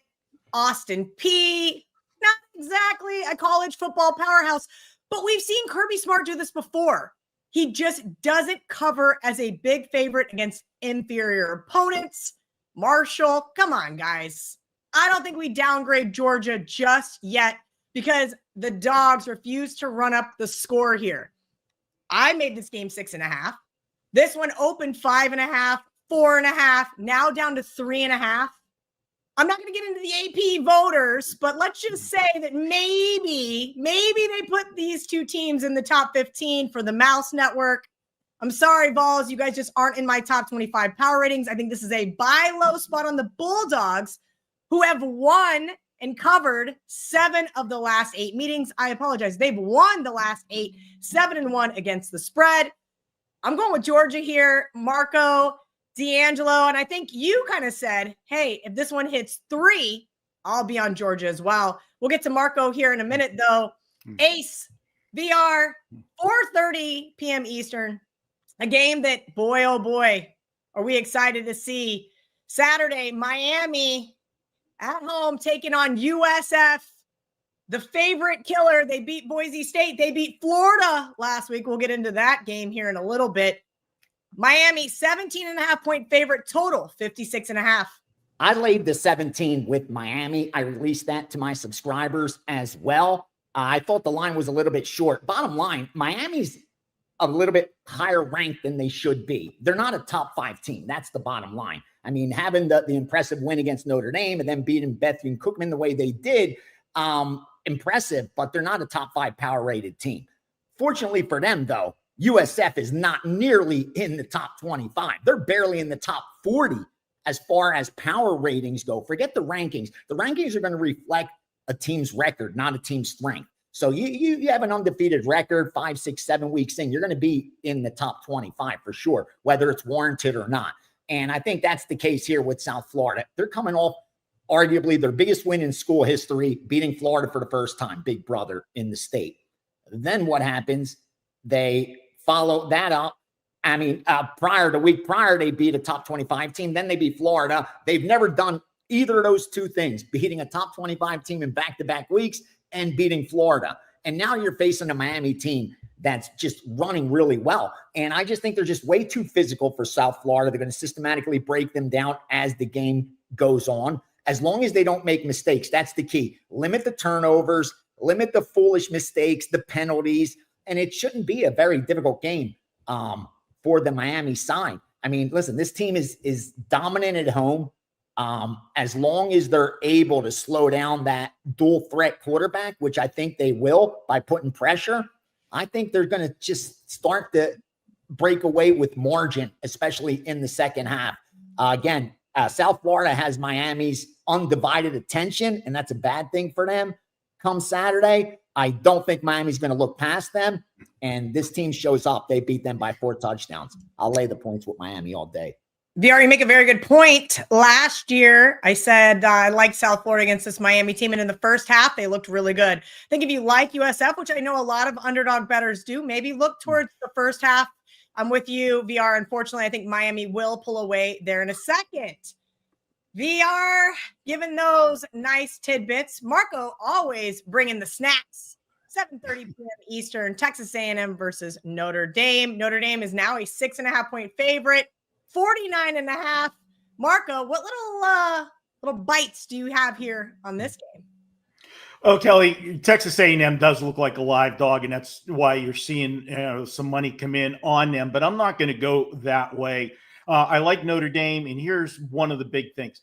They played 2 weeks ago. They had a tough loss, losing that game to Miami. I'm glad they had a week off to prepare for this game. How often do we say, when you play a big game that you can lose that same game twice, you come back and play the next week? So this is actually an advantage for Notre Dame. It also gives Marcus Freeman a chance to correct the things that were wrong the first week and have that extra week of practice and game plan. Notre Dame, if you look at the stats in that Miami game, whether you like Miami or not, with the schedule they've played so far, they did beat Notre Dame, but the stats were dead even. It was the 2 turnovers by Notre Dame that was the difference in that game. I think they'll clean that up for this week. Excuse me. Then you look at Texas A&M at who they've played. They've played 2 cupcakes so far, and, they beat up on them. So what do you take away from that? One alarming thing I take away from that is in the Texas-San Antonio game, and granted, that was a big brother versus little brother, and we always talk about, those little brother schools get up for it. They ran the football for 203 yards against Texas A&M. If they can do that, Notre Dame should be able to have success on the ground. And if they have success on the ground in this game, it's going to open up the passing game later, and Notre Dame will be able to hit some big plays. A lot of people are going to look at the revenge angle. How many times have I told you revenge is the most overused term in sports betting? Didn't end their season last year for Texas A&M. It was the first week of the season, if you remember when they played. So I'm not worried about the revenge factor at all with this one. Notre Dame last year dominated on the ground, and I believe they'll be able to do that again. And Texas A&M, when they're away from College Station, they were 2-3 straight up last year on the road. They struggle against the spread, whether it's a road game or a neutral site. They're just 3-9 against the spread their last 12 away from College Station. Give me Notre Dame. I got them 31-20. Well, thank you to Marco there. I saw that in the spreadsheet early on. I had A&M on my long list, but I think you're right. This is a good buy low spot here on the Irish. We're going to move right along. I've already got it written down. I hope you guys have your pen and pad ready because VR Steam Report is coming in hot. Yeah, we're ready to go. Again, another good week for the wise guys in college football. 3 straight winning weeks. See if it could continue. Here's what they jumped on already this week. Thursday night game, under 54.5, 53.5, 52.5, NC State, Wake Forest. Move on to Friday's primetime action. Over 43 and 44, Colorado, Houston. Kansas State, multiple accounts, multiple groups at different numbers from +1 all the way to -1.5. They love the Kansas State side. And finally, laying the 15 with UCLA. That's opposite the public. I'm already starting to see some recreational bettors opposite UCLA on Friday night. Let's move on to Saturday. Northwestern, game 118, plus the 28.5, 133. Pitt, -5.5, -6. 135, Washington State, plus the 6.5. 153, Florida Atlantic, plus 3.5 and 3. 155, over 52.5 to 54.5. App State, Southern Miss. 183, Duke, plus 3 and plus 2. Went through that key number. And finally, 195, Minnesota, -1, -1.5. Minnesota money line as well. So early so far this week, still got a couple of days to go, but that's some of the early steam for Saturday's action. All right, we got some barking dogs for you guys. Up next is the Deli Open, and of course, some best bets. Head over to oddslogic.com. You guys can get a 7-week free trial using ACE's promo code, oddslogic.com/ACE. Marco, here was a team that I looked at. I text our good friend John Murray there over at the Westgate Superbook, and I said, talk me off of West Virginia. And he said, you're a better woman than me if you can bet that team. Last week, a lot of people said Ohio was the look-ahead spot here before Pitt, and they were right. Got to cash that +4. I had 0 money line dollars, but I appreciate the nod there. Talk to me why you're looking at the Mountaineers here. I know this is a old school rivalry that has been revitalized in your backyard. And it is called the backyard brawl, and it's called that for a reason. These two teams don't like each other. And Kelly, yes, I was one of those teams, guys, that was on Ohio U last week. I also was on Central Michigan for the same spot for those two teams that Pitt and West Virginia looking ahead to this week. West Virginia did go down. Pitt got the cover. Well, that's another story for how they got that one on Saturday. But looking at this one, and I just got done telling you in the last one where I don't look at, revenge. It's an overused thing. Well, I said there's certain times that revenge is a factor in my playbook. The top one is if it's ended your season. This is not that case. The second one, though, is when it's a rivalry. And this is a big rivalry between Pitt and West Virginia. They renewed this rivalry. This will be the 4th straight year that they played this rivalry since it was suspended. As you know, these two teams went different ways with conference affiliations. However, this will be the final one until I think 2029. So West Virginia wants to even the score from last year. Trust me. They had a big lead in that game last year against Pitt, and they dominated time of possession against Pitt last year, 36 minutes to 24 minutes. And yet Pitt was able to come back. Eli Holstein with that big comeback win at Pittsburgh. Now it's at West Virginia. I've got to look to the dog in this rivalry. These games have all been tight. The last 8 meetings between these two teams, 6 of the 8 were decided by 7 points or less. And I know you're going to look at that and people are going to just have the knee-jerk reaction. West Virginia lost to a MAC school last week. Pitt destroyed a MAC school last week. Pitt's win was not as big as it was. They punched the last touchdown in with under a minute to play in that game when they were up 21 to make it a 28-point win. And they threw the football on that final drive 4 times up 21 points. So I think it's time for a little reverse karma to come back this week against head coach Pat Narduzzi. I'm going with West Virginia. I think this is going to be a dogfight down to the final possession. Let's call it in what should be a high-scoring game, 31-30, West Virginia. And hopefully our buddy John Murray will be happy with that result. I might have to join you, Marco. God, this team is just so frustrating, and the quarterback play is so abysmal. VR, a game that I had on my long list, but truthfully, I know nothing about Delaware. I know nothing about this team, but I do know that I had UConn last week, and I still don't know how I lost that football game. Tell me why you think they're going to lose that Syracuse game twice. Well, that was a tough loss for them in overtime, and now you got to go play a Delaware team, which can't be too motivated for. With that said, the path to victory for Delaware is obvious. Throw the football. That's Syracuse's weakness. Unfortunately for Delaware, that's where they're strongest. If you look, the yards pass differential for them is positive compared to negative for UConn. And with UConn, they're going to have their most success running the football. So as long as the Delaware is able to sustain some drives, not give UConn that short field, this is a game they could keep it within 2 scores for sure. Again, as long as they stay consistent on offense, those drives, they can't have those quick 3 and outs. They have to have rhythm. That's the key because they are going to depend on their passing game. So as long as they stick to the fundamentals and let Minchucci, however you say that quarterback's last name, win or lose the game for them, they're going to be just fine. Again, I thought they played well against Colorado, as good as you could play, having to go to Colorado, not an easy place to go and play. And because they weren't able to put up a lot of points, I think we're getting more here than we should. Add in home field advantage and defense that didn't look all that bad. I think they do hold it close. Give me Delaware. Take the 10 points. Small sprinkle there. So far, the dog bets are 2-0. We hit a plus 400 dog, a plus, what was it last week? Plus one. It was a small dog. This one's a little bigger, but I think the plus 10 we're safe. You know, I would love to hit an outright underdog just once. Okay, I'm done complaining. I am going to complain about this, though.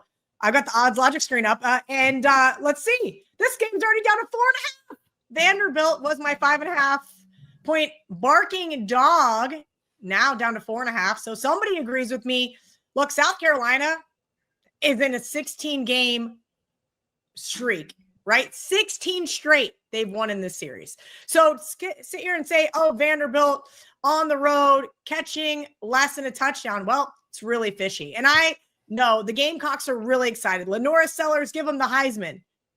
But I think we need to back it up here. I have not been impressed with South Carolina's offense. They've scored 17 points the last 2 games. And, in that loss to Illinois in the bowl game as well. They needed 2 touchdowns on special teams and 1 touchdown on defense to get past South Carolina State last week. And, a punt return to get the cover versus Virginia Tech and Atlanta. I think we need to pump the brakes on the Gamecocks here. I think Vanderbilt has had this game circled. Sure, South Carolina's covered 6 of the last 7. I think Vanderbilt gets one back here. Give me Vanderbilt plus 4.5. Give me Vanderbilt on the money line. If you guys have not checked out our friends over at the GoldSheet, WT.buzz/GTS. WT.buzz/GTS. GoldSheet's top football selections went 7-1 this past weekend on WagerTalk. And truthfully, it could have been 8-0 if that Ravens team kept a 15-point lead. But the GoldSheet prides itself on being one of the first football newsletters to market each week. They give analysis on the NFL and, of course, college football. And then they update it throughout the week. Once the injury news is widely available, the weather forecasts are set. GoldSheet, head over to WagerTalk.com to get their premium selections. Speaking of premium, Marco's Deli has been awesome. You guys have missed it. Marco puts out a deli video of teams that didn't make bet on it, but they are still sandwich worthy. 4-1 last week, and Duke looked good there in the first half, Marco, and well, that was about all she wrote. What can people expect from you seeing this every single week besides here on Bet On It? Yeah, Kelly, we do both the NFL and college. So obviously last week we only had the one play in the NFL because it was week 1, not many sandwich spots to look at or trap games. But I break these games down for you. The video generally is up late on Thursday or early Friday. And I always tell people, I can give you a winner and I can make you a unit. But if I give you an angle or something and I take you off of the loser that you had, I actually did better for you because I saved you 1.1 units with the juice. So it's a very informative video. We pound all of the games, in a quick fashion, run it off, in 10 to 12 minute show, and you'll get anywhere from 5 to 7 free plays each week from me. So check that out on the WagerTalk TV channel. Marco, Deli's open this week. I know the deli's open this week, and I totally screwed up. I want to go back to barking dogs because you just mentioned actionable info, and you text Ralph before the show. Our good friend Ralph, he does a TNA segment here on the WagerTalk YouTube channel as well. Can you please tell me what you called and asked him about the Delaware plus 10 side? Yeah. Yes, Kelly, we're all in agreement on Delaware in this one. And I always told you guys about the angle of lose the same game twice. Well, where that really comes into play is teams that are coming off an overtime loss.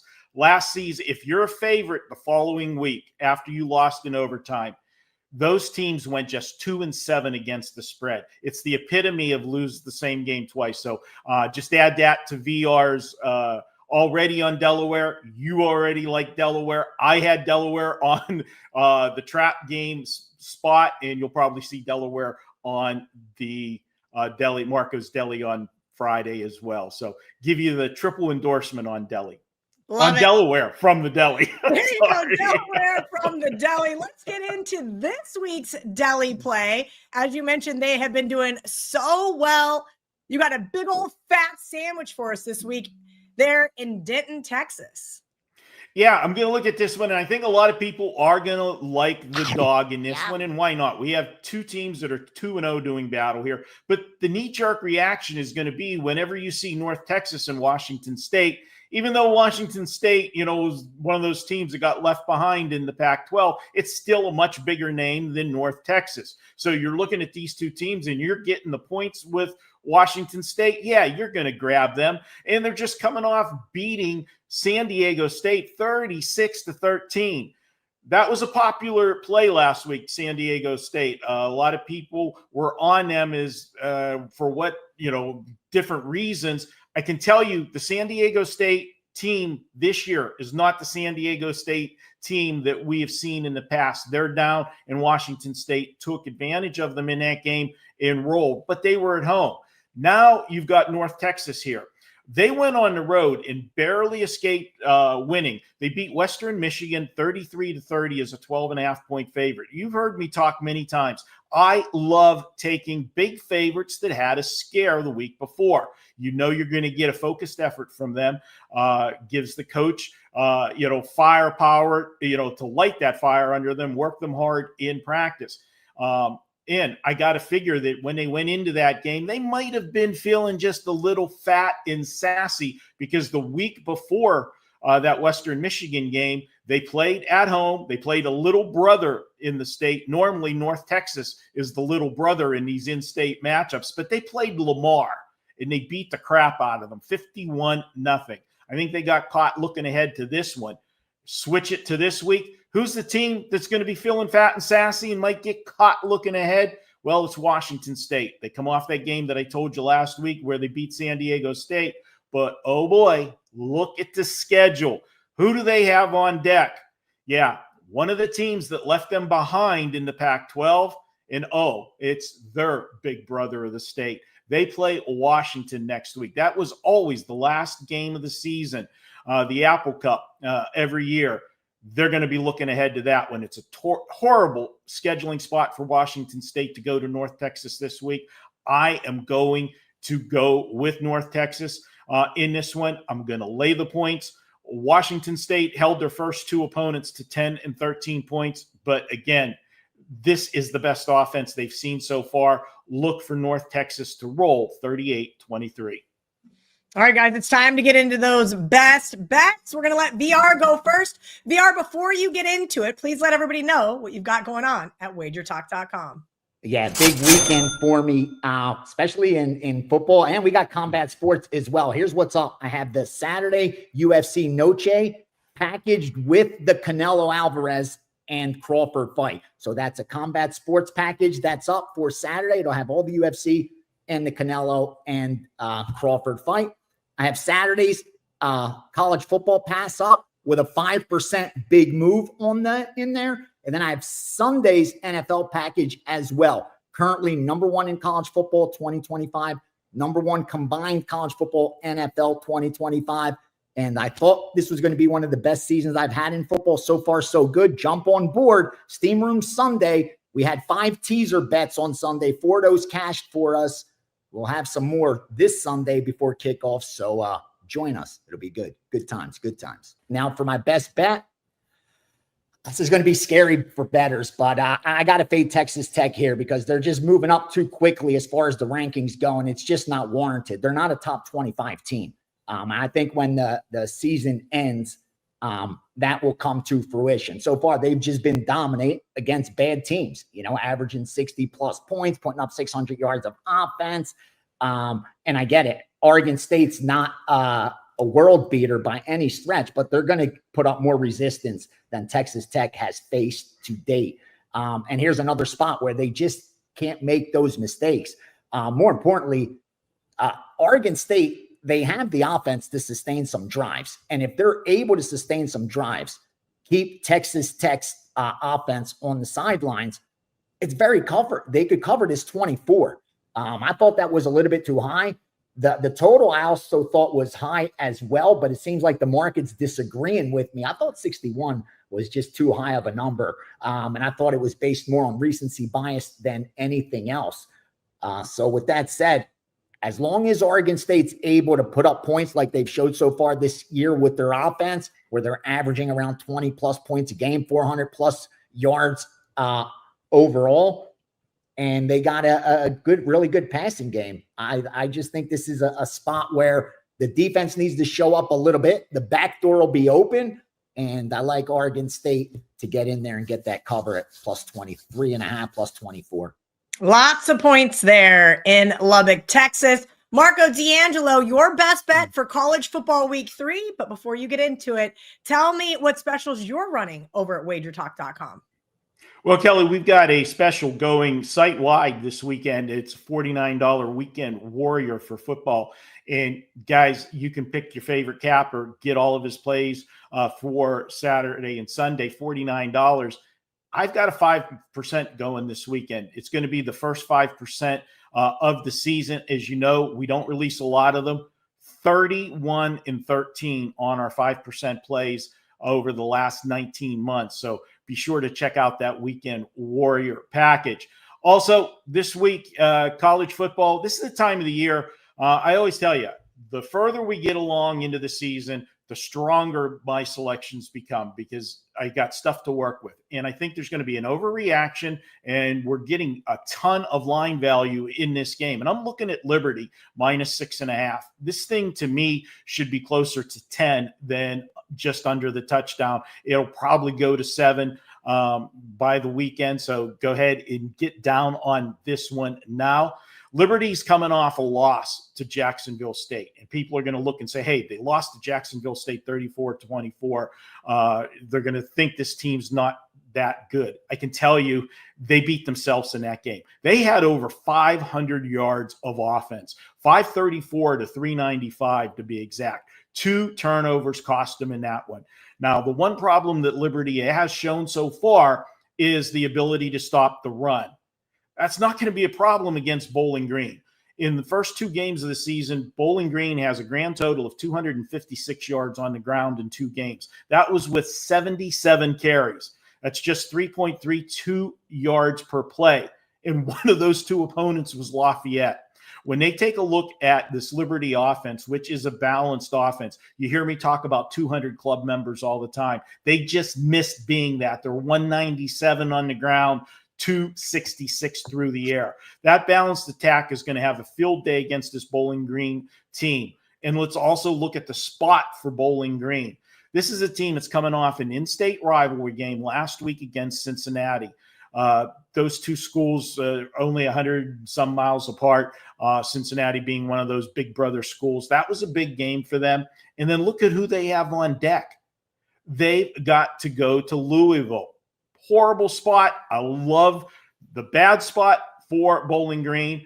The pissed off team that I'm going to get with Louisville or with Liberty for coming off an upset loss on the road. This is just a perfect storm for me. Take advantage of Liberty. This is one of those buy low, sell high situations, and I'm buying low on Liberty. Take them minus the 6.5. I've got them winning this one 34-17. Woo! I'm just waiting for the comment section because this is going to be gross. And you guys can just go ahead and tell me now how much you hate me. And I kind of hate myself for this. I do. I gave out Florida as a double-digit favorite last week. We got the best of the number by 1.5 points, and they lost outright at home in the Swamp. I tweeted, Billy Napier, I'm done with you. I have seen enough. Except I had this game circled for my 3-team money line parlay all the way back in July. Yes, I go through the schedules early. Yes, I still like Florida here. I get it. Go ahead. Just say whatever you want to say.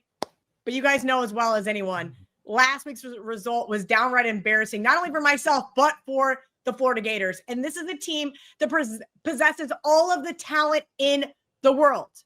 Now, here's my question. How are they going to respond getting punched in the mouth by USF? Were they looking ahead to this LSU team? Quite possibly. How good is this LSU team?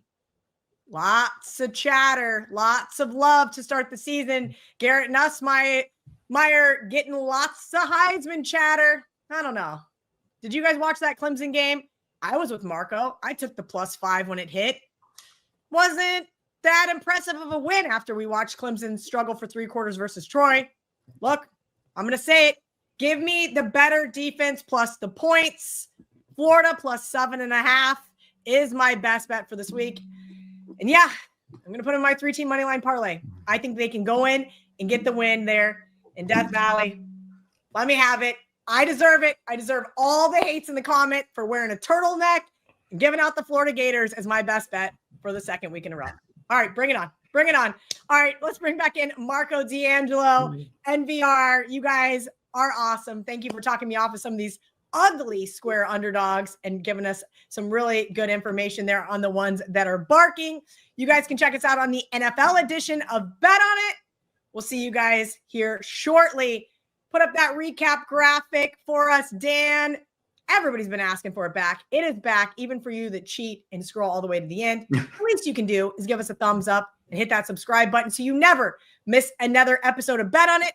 If you're looking for Ralph's TNA, you can get it right here. Standalone segment on the WagerTalk YouTube channel every single week. And of course, here is your NFL edition of Bet On It. NFL Week 2 underway. We've got barking dogs. Of course, we're going to hit on those primetime games, including a doubleheader on Monday night. Maybe the deli's back open. We're going to get that steam and teaser report from VR and finish it all off with some best bets. Next up on Bet On It.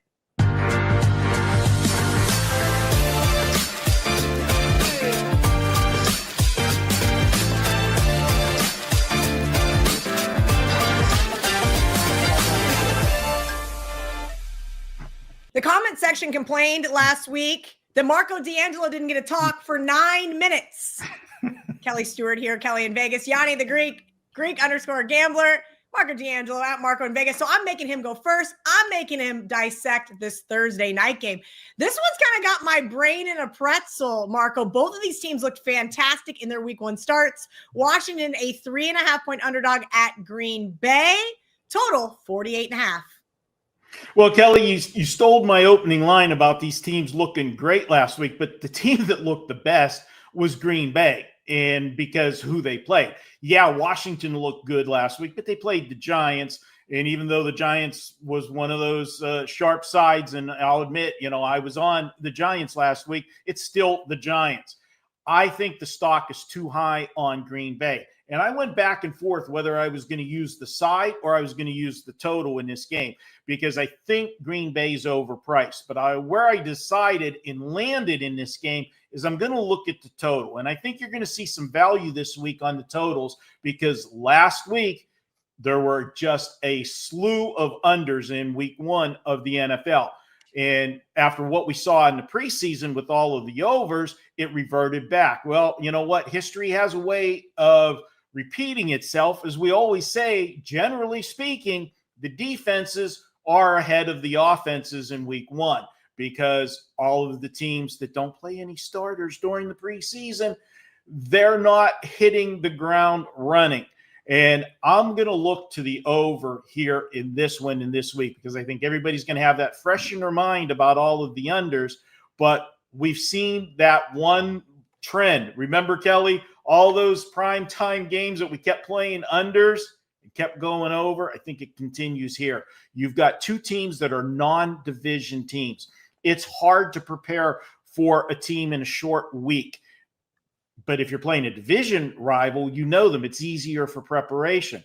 That's not going to be the case for either one of these teams this week. Also, you look at Green Bay, that game that they come off of.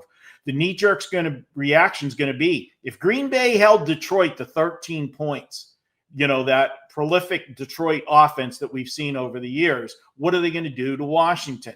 Washington didn't score a lot of points last week. It was just an inept New York Giant team that kept setting them up in good field position. That's not going to be the case this week. Remember, that was a division game. That was their biggest rival. And, oh, by the way, and we'll see how the season plays out, that Detroit offense did not look good last week. Are they missing something? Yeah, they're missing their offensive coordinator, Ben Johnson. Let's see how that plays out later. The other part of it was Jared Goff's not mobile. He's a statue back there. They were able to put pressure on him. They come with pressure and they don't get Daniels at first crack. Guess what's going to happen? He's going to be off to the races. He's a mobile quarterback, can beat you with his arm, can beat you with his legs. I think you're going to see both teams score a lot of points in this game. I'm going over the total of 48.5. I think we're going to have a Thursday night shootout. Fun. I do lean to the dog, full disclosure, but I like the over as well. And that's where we're going on the show. First week overs, 12-4. They were rather impressive towards the under. VR, you've got the Sunday night football game. I think this is going to be an absolute barn burner as well. Let's get into it. Atlanta Falcons, a 5-point underdog at the Minnesota Vikings, 45.5. VR, Minnesota and JJ McCarthy looked abysmal. I had the Bears in teasers on Monday night. I think closing out 4 or 5 of them, sat back. Nothing to worry about. I can't believe I had to sweat that teaser there in the end. Was that more of a Minnesota comeback or more of a Bears defensive fallback? No, it was the collapse of the Bears. That's what it was. They played awesome in the first half, and then you just saw what the Bears are about in the second half. And that was the difference maker. But, I like to look at teams that actually stock drops off a win or stock improves off a loss, because that happens a lot. And here's a spot where the Vikings stock actually drops off that win, because exactly what you touched on. Like they more or less got lucky to get that win. But I look at it from the perspective of now they have some momentum. You played that badly and yet you still won a game against a division rival, which is huge. So I think this week, they're up. That team's up. They're feeling good about themselves. Falcons, on the flip side, is the opposite. You lost a really tight game against a division rival that you're going to be battling to win the division.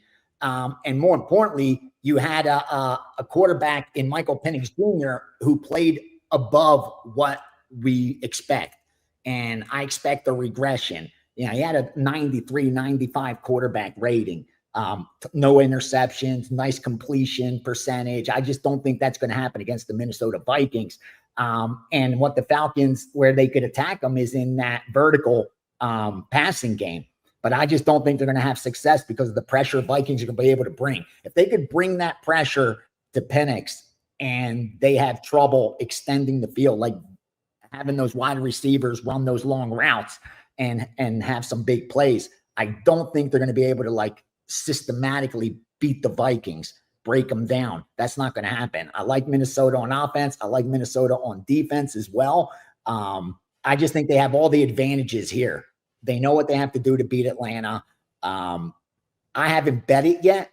Want to see where this line kind of settles. And, 5's one of those dead numbers, one way or the other. We'll see if the market gets me involved. But I just think Minnesota's the right side. Again, I think it's a team whose stock dropped after a win.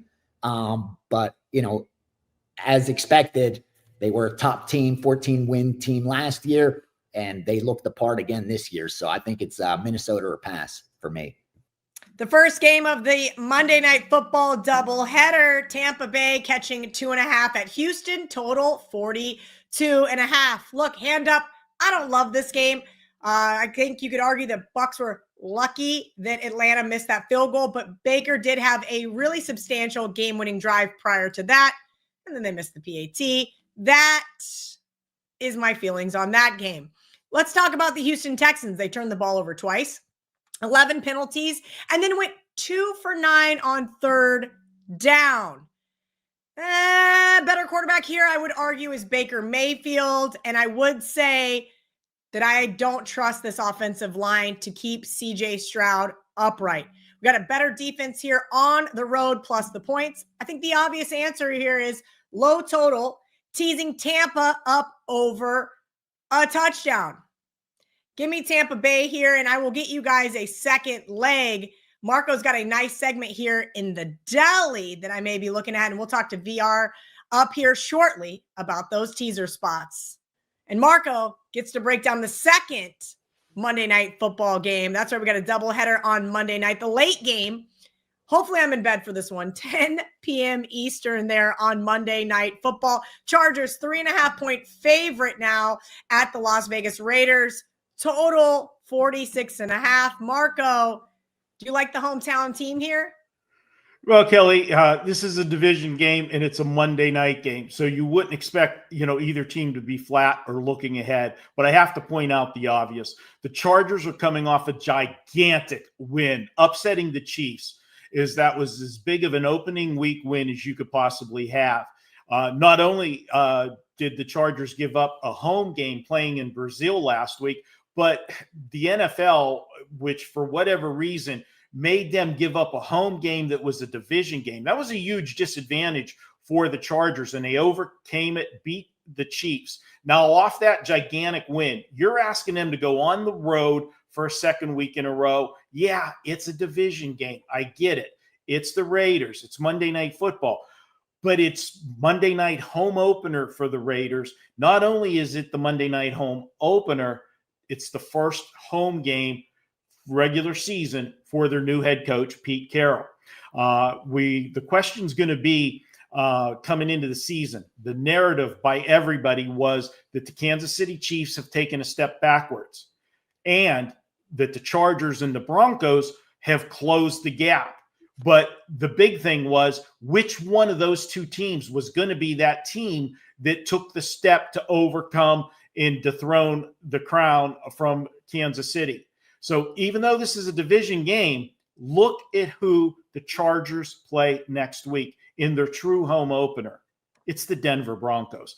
To me, this is a horrible scheduling spot. I am going to look to the Raiders getting the points. I think the stock is as high as it can be on the Chargers. It was a lot of hype coming into the season. Justin Herbert looked absolutely fantastic in that first game. I just can't see them doing that for 2 weeks in a row. And here's a little angle I have, and I know the comment section's going to go wild. Let me know. Go ahead. Give it to me if you want. But week 2 is the trickiest week of the season for bettors because so many people are going to look at week 1 and they're going to overreact to what they saw in 1 week. Or they're going to do this, and I hear it all the time when I'm in the sports books or if I'm sitting at a poker table listening to John Q. Public talking, they'll say, oh, this team can't start the season 0-2. There's no way they're going to lose both games to start the season because everybody knows the history of teams that lose both games and how hard it is to make the playoffs. But there's also a flip side to that. There's going to be a team or two that's going to be a major surprise that starts the season at 2-0. And that team that's going to be a surprise is going to be the Las Vegas Raiders. Yeah, it would be no surprise for the Chargers to be 2-0, but it'd be a big surprise for the Raiders. And I'm going to go with that. I think they're undervalued in this one. Let's take the dog plus the points. And I know, Kelly, you love primetime, home dogs. Throw in it. It's a division game. It's Vegas. This game starts late. Let's go ahead and take the Raiders. Can't wait to wake up a winner. Guys, get your notepads out and your pens ready. The Steam report is coming in hot. And then VR, when you get done with that, I have a couple other things I want to talk about, including those teasers you give out every single Sunday morning on Last Call.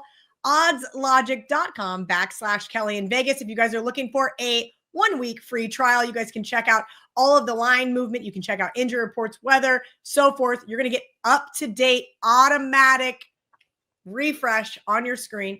I have mine on, and sometimes it scares the shit out of me because it dings so loud when a line is moving or a game has ended. So be careful with that one. VR, get it ready. Guys, I'm going to let the dog off the leash. Let him roll. All right. We got a lot of moves in week 2. Let's not forget, this is one of the biggest adjustment weeks based off of one game and a lot of overreactions. That's why you're seeing a lot of movement, especially off the look ahead. Remember, there's a look ahead line where lines are posted 2 weeks in advance. In fact, this whole season, you could bet more or less. And then they start getting bet into, and then you'll see a line settle. And here's what I'm talking about. We saw with Green Bay, opens up -2.5, gets bet up through that key number. And that's when you saw the Washington money come in. So you have sharps on both sides of that game. Green Bay at -2.5 and Washington +4. Now move on to Sunday's action. New England +2.5 and under 45. 253 Jacksonville plus the 5.5 and 4.5 all the way down. Cleveland +13 and +12.5. 258 Dallas -3, Dallas -4, Dallas -4.5, and Dallas -5. Remember, the look ahead was really low on some of these. That's why you're seeing some major adjustments. 262 New York Jets +8.5 all the way down the key number of +7. 264 under 48.5 and 48 Chicago Detroit. 272 Indianapolis Colts +2.5 / money line as well. 278 they went under 46.5. That was the look ahead. Then they posted 44.5. That got hit under as well, all the way down the under 42.5, dropped to 41.5. That's where you started seeing over money. It seems like it's settling around that 42.5, 43 range. So you have steam at under 44.5, steam at over 41.5. Not much money came in at that look ahead at 46.5. Remember, the limits are low. And finally, Vegas Chargers over seems to get out ahead of the public there. That's already betting that game over. They went over 45.5 and over 46 in the Chargers and the Raiders on Monday night. Early still, it's only Wednesday, but those are some of the moves that got hit immediately after week 1 games. RVR, I happened to catch your segment Monday on WagerTalk today. It's also posted up on the WagerTalk Instagram channel regarding teasers. So one of the things that I think we started 2 years ago now on Last Call when I was hosting, now Errol Epstein hosting on Sundays for me, was, hey, we're going to bet the closing line teasers because the closing line is the sharpest. So if something moves to 3, something closes 1, they're no longer an underdog teaser value or getting up over that 9, whatever it may be. That takes it out of that Wong teaser. Can you kind of break down the method to the madness? Last week, I had already bet it. I couldn't wait. Saturday, I put the Lions in a teaser. I came back on Sunday. I had a bunch of Packers fans at my house. I said, I'm going to try to middle this game. Got too greedy. But that was the only teaser leg that was Wongable that lost. The total was probably a little too high for me to be wonging it anyway. Talk about teasers from week 1 and maybe some spots we have circled here for week number 2. Yeah, Detroit was our only loser on our teasers. I narrowed it down to 5 of them about 10 minutes before kickoff, and 4 of those got the money. The reason I'm betting against the closing line, and I know there's even sharps that'll argue this, but it's worked out for me. I don't have a big enough sample size to have statistical significance, but what I can tell you is over the last 2 now plus seasons, this has worked out best. Because with a teaser, you only cash a teaser if the game lands near the number. The highest probability of the game landing near the number is when the number is its sharpest. We know that the number is its most efficient at the close because all the information's already been factored into that price. So that's why sometimes, like you touched on, a team could be +3. I'm not going to tease them. But come 15 minutes before game time, if that dog gets steamed down to where I'm now getting them at +2, +1.5, now I will use the teaser. Because again, I can't get the 3, that's gone. But now I can get the 3 and I can go through the next big key number of 7 by teasing it. So that's what we're looking for. We're looking for those sharp moves that maybe the number's no longer available, but now it's teasable for us. Because again, the goal is to go through the numbers 3, 6, 7. The goal is to not lay more than 125. And the goal is to only bet those numbers, not the teams. The teams are irrelevant. I could be against that team on a straight bet. The only thing we're doing is teasing those numbers because that has proven to give us about a 2% edge over the books if we're able to lay -120. That's what you want to aim for, laying that -120. I know there's still available out there 6-point teasers for -120. But if you're laying -130s, don't even do it. You're better off straight betting. Those aren't beatable. You're now no longer plus EV. Stay away from 6.5, 7-point teasers because they're never priced right. For a while, there were 10-point teasers where there was some value on even some 6-point teasers on 6-team teasers that, they were mispriced. But books have really cleaned that up because teasers become so popular that now you just got to focus on 6-point teasers, lay 125 or better, go through 3, 6, 7, Bet it versus the closing number, and you'll do just fine. You'll cash more than you trash. When the season's over, you'll have made some money. Damn it, damn it, damn it. I said during the Barking Dog segment, the game that Marco gave out I thought was teasable. Now I'm looking at my odds screen, and just what VR said there on the teasers, it is now moving out of that position. Seattle now catching 3, Marco. Barking Dog says, hey, I want a dog that has a shot to win outright. Why do you like them this week against your Pittsburgh Steelers? Well, we went against the Steelers last week, and boy, for Marco, that was like the perfect ending to a game. I had the Jets plus 2.5, and the Steelers still won the game, but I cashed my ticket. Talk about an emotional hedge. That was it. But let's be serious now, okay? Have you heard more ad nauseum about Aaron Rodgers and the Steelers from last week? All you heard about was 4 touchdown passes, no interceptions. Everybody is just chugging the Kool-Aid here in Pittsburgh with Aaron Rodgers after one performance. You know what nobody's talking about, though? How about the fact that the Jets put up 32 points on the Steelers? Yes. And went up and down the field with Justin Fields. I told you Justin Fields was going to have a big game last week. He had something to prove. I told you back when we did the preview in August, when we went through the divisions, I said I am going to look for spots early in the season to go against the Steelers because they're not going to be priced right. This is one of them. Again, all right. In this one, I'll be honest with you, I considered putting this in as a trap game for that segment, but we're using something else because we've got a great sandwich situation. Green, look at it. You're looking at the Steelers -3 at home after they put up all those points last week. And then you've got Seattle traveling cross country. The Steelers are only a 3-point favorite with all of the hype of the Steelers. And remember, the Steelers still made the playoffs last year with Russell Wilson. They got trounced in the first round, but they made the playoffs. They're only a 3-point favorite. If this was a neutral field, you're going to tell me with all the hype that Pittsburgh really would be a pick 'em?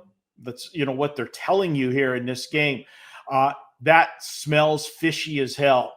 I like Seattle. I think they can actually go in there and beat Pittsburgh. Seattle played well against San Francisco last week, and they were actually driving at the end of the game deep in San Francisco territory in a 17-13 game, had a chance to win that game. An untimely fumble by Sam Darnold and cost them the game. If he has a clean game this week, if Justin Fields was able to move the ball the way they did last week, I think Seattle is going to go in and ruin the home opener for the Pittsburgh Steelers. Give me Seattle plus the points in this one. I'd be happy. I'm calling it 20-17 Seattle, but if we get Pittsburgh 21-20, I'll be okay with that as well. All right. Marco's looking to thread the needle once again with his team. VR, you're making me a little nervous. Looking at your spreadsheet here, and you like the Carolina Panthers as your barking dog. I know my team and I, and some of my solo entries, have the Arizona Cardinals slated for this week. Should we be worried for survivor backers? Everybody does. And here's the bottom line. I'm going to tell you now, Carolina is the worst team in the NFL. Power rating wise, there's nobody worse than Carolina right now. But with that said, there's still not this many points worse than Arizona at home, which has basically less than a 1.67 home field advantage at that. Bottom line, Bryce Young's getting better and better. And they just, Arizona doesn't have the defense to just completely shut them down. If you're not able to put pressure on Bryce Young and that Carolina offensive line holds, he finds his rhythm, this team's just going to be fine as far as putting up points. Now, the key is, can they contain Kyler Murray and that offense? That's the bottom line. And I think they can. Check the injury report. Make sure J.C. Horn's playing, because that's who they're going to have on Harrison. If he's one-on-one on Harrison, I like my chances of them slowing down Arizona. Again, this is going to be one of the most teased sides in Arizona. So you may want to wait a little bit in case they do add that teaser protection, because I am seeing some 6.5s out there. So obviously Sharp picked off the 7s. That's why, the sharper books don't have 7 anymore. But with all that said, the public hasn't spoken yet. That money from the public's not coming in until Sunday. Rest assured. They have all of college football. They have primetime action on Thursday and Friday. They have college football on Saturday. They have MMA and the Canelo fight on Saturday night. They're not already locking up a lot of their cash in the NFL. When they do, rest assured, Arizona will be one of the most one-sided bet games and one of the most one-sided teased sides as well. And it's a terrible teaser right now. Like anyone teasing it down from 6.5 or 7 down to -1, -0.5, it's a terrible teaser. You're better off laying the points. Again, I don't care if it helps you and it cashes where they only win by 3. It's still a terrible teaser. I didn't give one out. You talked about it before. I forgot. But the best teaser right now is Indianapolis. Take the Colts up. And I mean, wait till Sunday to see what happens there. But that's the perfect teaser. You got a home team. You have a total that's being steamed to the under from 44 down to 42. So less points are expected. Less points means each point's worth more. And you're going through 3, 6, and 7. So if you want to use a teaser, look at teasers like that, like on the Colts. But getting back to the Carolina side, again, the key is, can they keep it within the number? And that's what I'm looking at. I don't think they win this one outright, but I do think that back door stays open. And against a secondary like Arizona's, I do think Carolina is going to be able to move the football. And again, if they could keep it within 2 scores, within 10, 13 points, we're live at the end of the game. So give me Carolina, give me the 7 points, and see if we could cash a nice barking dog. Woo! Talking about teasers, I considered the Cincinnati Bengals this week, and that was until I started reminding myself how awful this team is in the month of September. Cincinnati 2-9 straight up, 3-8 against the spread weeks 1 and 2 of the season. Cincinnati narrowly escaped for their survivor backers last week in Cleveland. Boy, oh boy, does it Jacksonville look attractive this week. And that's why I think they have an opportunity to go in there and win this game outright. They had a lot of nice plays against the Panthers last week. VR just told you, Panthers, one of the worst power-rated teams in the NFL. Defense forced 3 turnovers. And I think that they're going to do the same thing against Cincinnati here this week. They've got to stop being penalized. 11 flags thrown in their way, 93 yards, and of course, Trevor Lawrence with the turnover as well. If they can play cleaner, they can go in and beat the Bengals on the road. I like the 3.5 here. Cincinnati is now off my survivor list. I do not trust this team. I think Jacksonville looks like a more complete team, at least here in September. Marco D'Angelo, it's about lunchtime here on the East Coast, and that means I'm getting hungry. Is the deli back open this week? I know it has been absolutely on fire in college football. Yeah, Kelly, check out if you like these segments that I do, the sandwich spots, the trap games. I do a bonus show. You know, I only give you, one in each category here on the show, but I do Marco's Deli. It'll come out Thursday night or early Friday morning each week, and we break down several other games. I tell you the situations. Last week we had 5 games. We went 4-1. And, I'll tell you, and I love the comments. I like you guys jumping in. But you guys always come in and say, how can you take this team? They're ugly. I'm going to tell you right now, you're going to get a lot of ugly-looking games. That's why they fit in there. It's a sandwich spot. The other team's going to be looking past them, or it's a trap game. We're not going to be coming up with all the marquee teams. You're not going to have me telling you to take, this top 25 favorite in a route. That's not what I'm looking for. I'm looking for the bad spots where a team is going to be overpriced and maybe not totally focused on their opponent. With that said, let's segue into the deli. And Kelly, this is one of those ones where you're going to say it's a stinky one and you might have to hold your nose, but that's okay. We can do it. Just breathe, go to the window, say the team, whisper it if you don't want anybody else to hear you that you're betting them, but we're taking the Tennessee Titans this week. And this is one of those spots where I'll be honest, I am betting Tennessee, but I'm just as much betting against the Rams in this game.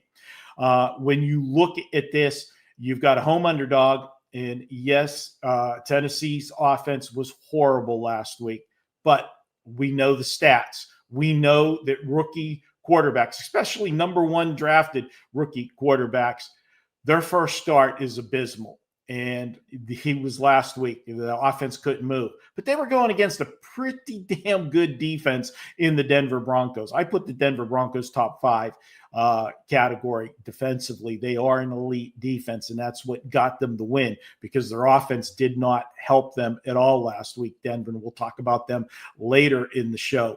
But this is a spot. Look at the Rams. They were life and death last week against Houston.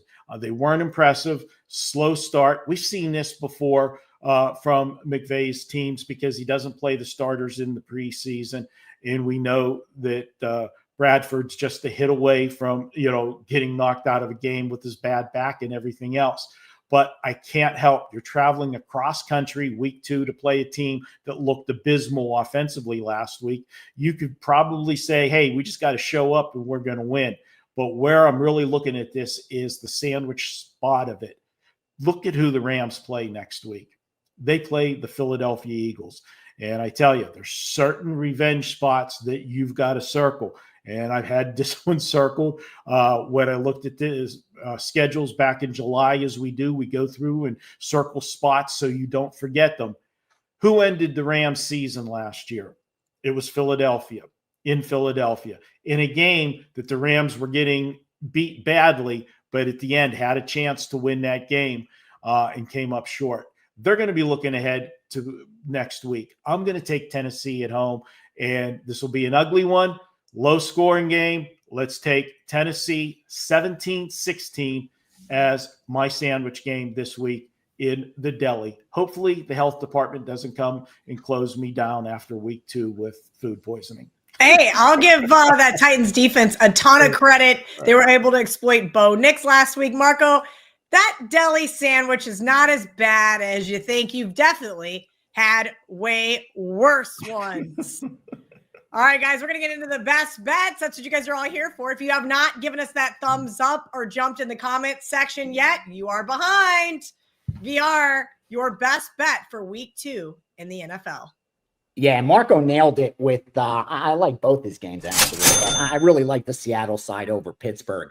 If you look at the box score for Pittsburgh and the Jets, again, you never want to get overreaction off of one game. But they got outplayed pretty much everywhere by the Jets. It's just the final score where, there was a little luck involved on the Pittsburgh side. But I love what Marco pointed out, just how many points they allowed. And Seattle, that's what they're going to need, a soft defense, because defensively, they were impressive against San Francisco. They held San Francisco to 20 points, 17 points, and they had 3 fumbles. They fumbled the ball 3 times, lost 2 of those, and yet that defense forced 2 interceptions by Purdy. And like I said, held them to only 17 points. If they could create some problems for this Steeler offense, which I think they will, then offensively, I think Seattle's going to do just fine. Again, they underwhelmed in week 1 with Sam Darnold, but I think they're not facing a San Francisco type of defense this week. So if anything, that was a good thing, going up against that much resistance and now going up against a Steeler defense, which is banged up. Look at that injury report. They're losing a lot of pieces on the defensive side of the ball, and they're not really deep. And so I think Seattle's going to have success on the offensive side. And like I said, defensively, look for them to shut down the Steelers a lot better than the Jets did. They could keep this within 3 for sure, but I like the money line. It's a sprinkle for me. This one I did release to subscribers. I did take the 3 with Seattle. That one is a premium play. I think out of the 3 that I released, that's the only one so far we fired on. But I like Seattle a lot. Sprinkle that money line. They give Pittsburgh their loss. Awesome stuff, VR. Before we move on to Marco, can you let everybody know what you've got up for the second week of the NFL over at WagerTalk.com? Indeed. I have my NFL package with 4% best bets. We'll see if a 5% jumps out at us. We never force those. If that package is up, we're number 1 right now, combined college football, NFL 2025. It's early, but so far so good out of the gate. And we'll have the steam room on Sunday as well. It's for subscribers only 30 days or more. You get to come in there leading up to kickoff of the first batch of games. We go over each and every game, cover sides, total, player props, all the lives, the stuff that's coming in while we're live as well. and of course, those teasers towards the end. So ton of value. And more importantly, the results numbers are speaking for themselves. We're hot right now. I'm working with the best groups I have in a really long time, and just feeling like in the zone. This is a good time.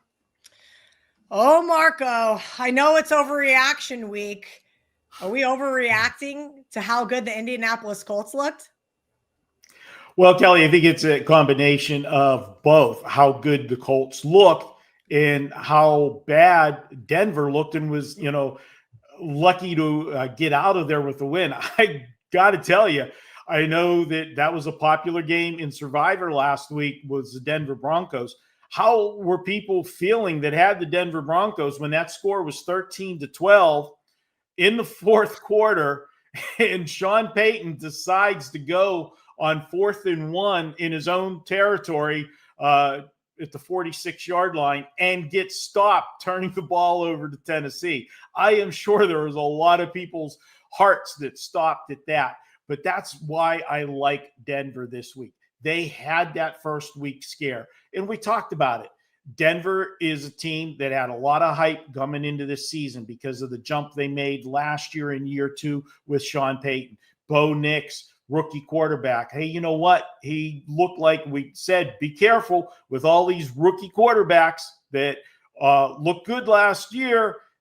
Don't assume it's going to be a progression automatically the next year. And what happened? Well, Bo Nix had a bad game. Okay.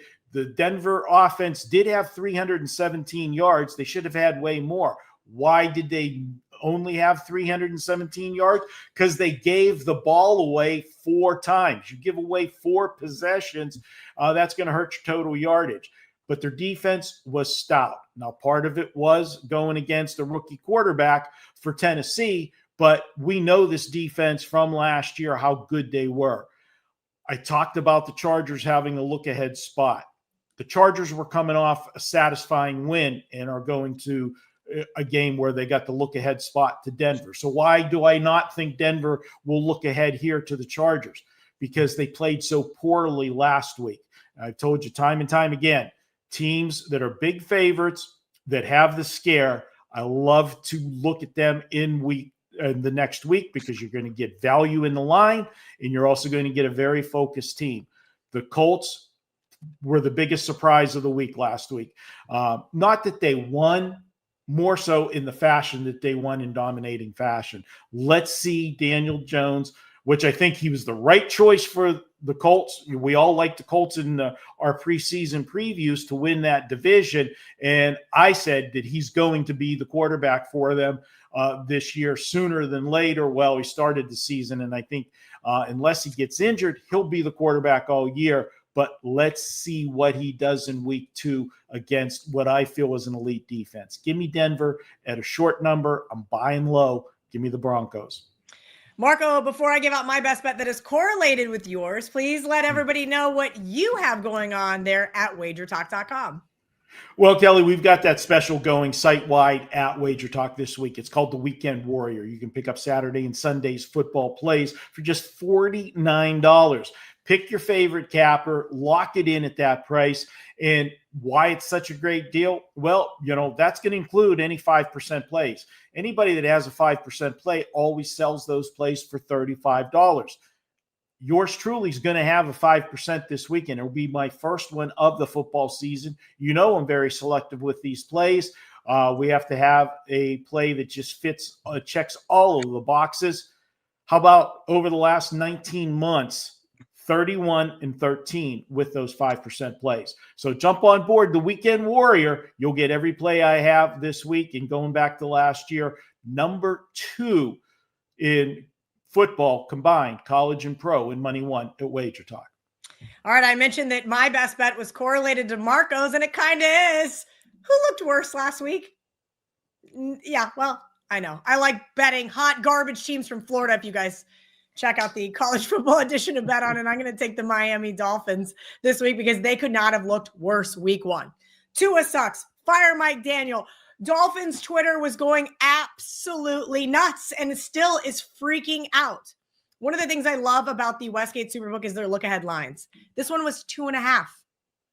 let's take a step back. What part of the Patriots loss last week looked good? Small sample size, but the Patriots absolutely owned by the Dolphins. 7-0 in the last 7 games. 4-0, 4 out of the last 7 they've covered. 3-1 in the last 4 seasons. With Tua, they're at home against the Patriots. I'm sorry. New England's offense, every time I saw them in the red zone, it's because that's all I watch on Sundays, just kept sputtering and stalling. That team got lucky with that fluky touchdown on the goal line fumble. Drake May, I don't think he's the answer there. I think everybody needs to calm down and realize Tua is going to be okay. He was missing his left tackle for the better part of that game. He should be back for Sunday. It's not going to be as hot as I'd like it to be there in Miami for this one, but it's still going to be a spot where I lay the -1 with the Miami Dolphins and the biggest overreaction from week 1. That's it, guys. Let's throw up that recap graphic. Thank you to VR. Thank you to Marco. You guys are absolutely the best, bringing the heat every single week here on Bet On It. All right, for you to scroll to the end, the least you can do is give us that thumbs up, press that like button, and jump in the comment section. What do you love about the show? What do you hate? Sorry that I wore a turtleneck this week, but we had to change up the vibes because I have been absolutely hot garbage. You know what's not hot garbage? Yeah, that's right. Ralph Michaels TNA. If you guys missed it, it has its own standalone segment here on the WagerTalk YouTube channel now. And of course, if you missed the college football edition of Bet On It, we got lots of barking dogs and of course, best bets, some of that steam from VR. And maybe the deli's open there as well. Have a great week, guys. And until next week, let's bet on it. Welcome. I am Ralph Michaels, NFL Week 2 TNA. That means trends and angles. This is the Welcome WagerTalk everybody to the NFL presidential TNA address for week 2. Last week was spectacular. If you guys watched this video, I went 13-3 against the spread, going down every single game of the board. We're going to do exactly the same today. We're going to start with Washington and Green Bay, and we're going to end with the doubleheader on Monday night. Just to let you guys all know, last year and the year before, I was writing down paragraphs of information for every game and reading it directly to you guys. No way am I doing that this year. We're going back to the very beginning of how the NFL presidential address was done. There are no notes. I am doing this off the top of my head. Of course, I've done a ton of research. I watched every game from week 1, and I am ready to go. Let's start right off the bat with Washington going in to Green Bay. The line here is -3.5. The total in this game is 48. And right now we have pretty even money all over the map here. The line was -3 initially.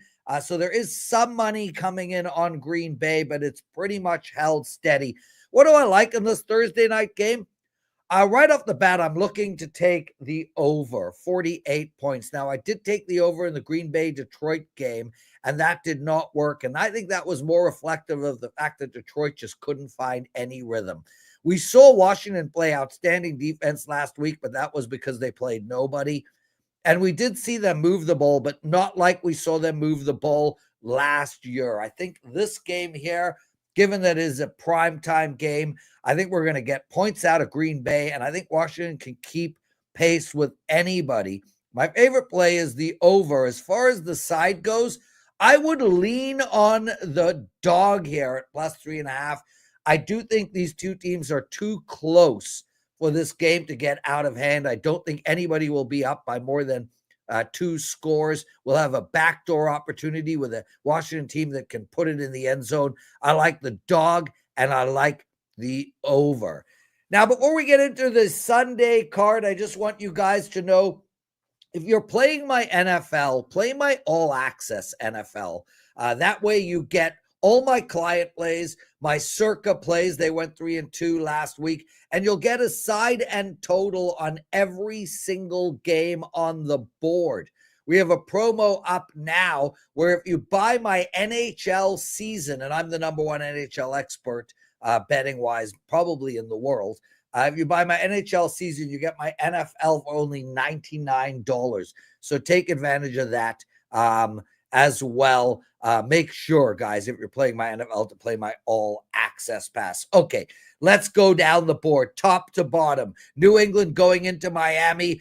And we've done a deep dive here, guys. Anytime you can get under -2, you're better off taking them on the money line. Here we have -1.5 for Miami, and I like the Dolphins on the money line. The bottom line from my perspective is Vrabel and the New England Patriots are in a rebuild mode. There's very little pressure on the coaching staff here.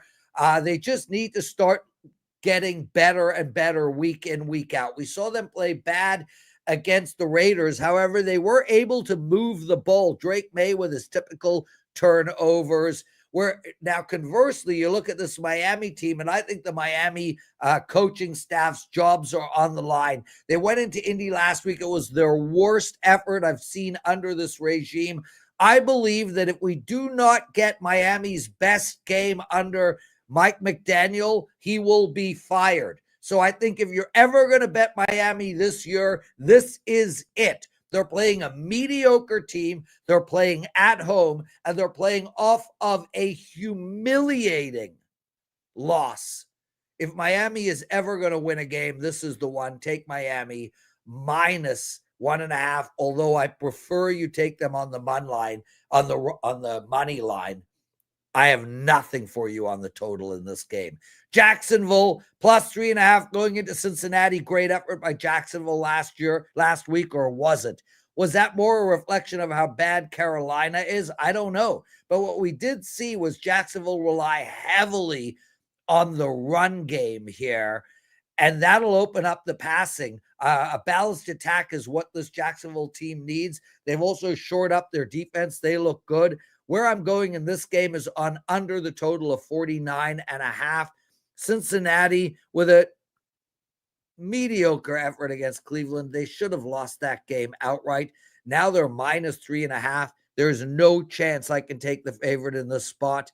A lot of money coming in on Cincinnati. I don't believe it. I don't agree with it. I'd wait and see. Maybe we could get a 4, but I like Jacksonville here, and I like under the total of 49.5 points. Now we turn our attention to Cleveland and Baltimore. And Baltimore was -12.5. This line is now -10.5 as of taping on Tuesday. That's a substantial move. There's clearly money coming in on Cleveland. I think that'll change as the week progresses. So I think if you want to bet Baltimore, I would probably bet them now at -10.5. I think that'll be the best number we get. As well, 88% of the tickets are being bet on the over in this Cleveland-Baltimore game. I agree with that 100%. Bottom line, Baltimore is going to get us close to 40 points every game. Now the question is, can their opponent get us the rest? The total here is 45. And we saw Cleveland move the ball up and down on Cincinnati. We saw Buffalo move the ball up and down on Baltimore. I got to believe Cleveland is going to get us 17 points. I like the over in this game a lot. And I do lean on Baltimore slightly as a double-digit home favorite.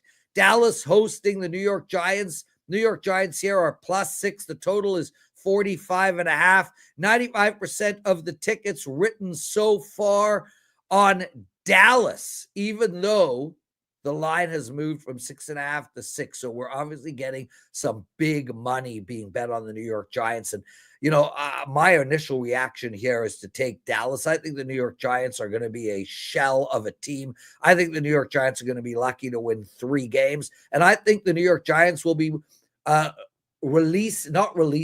launching Jackson Dart maybe as soon as second half of this game.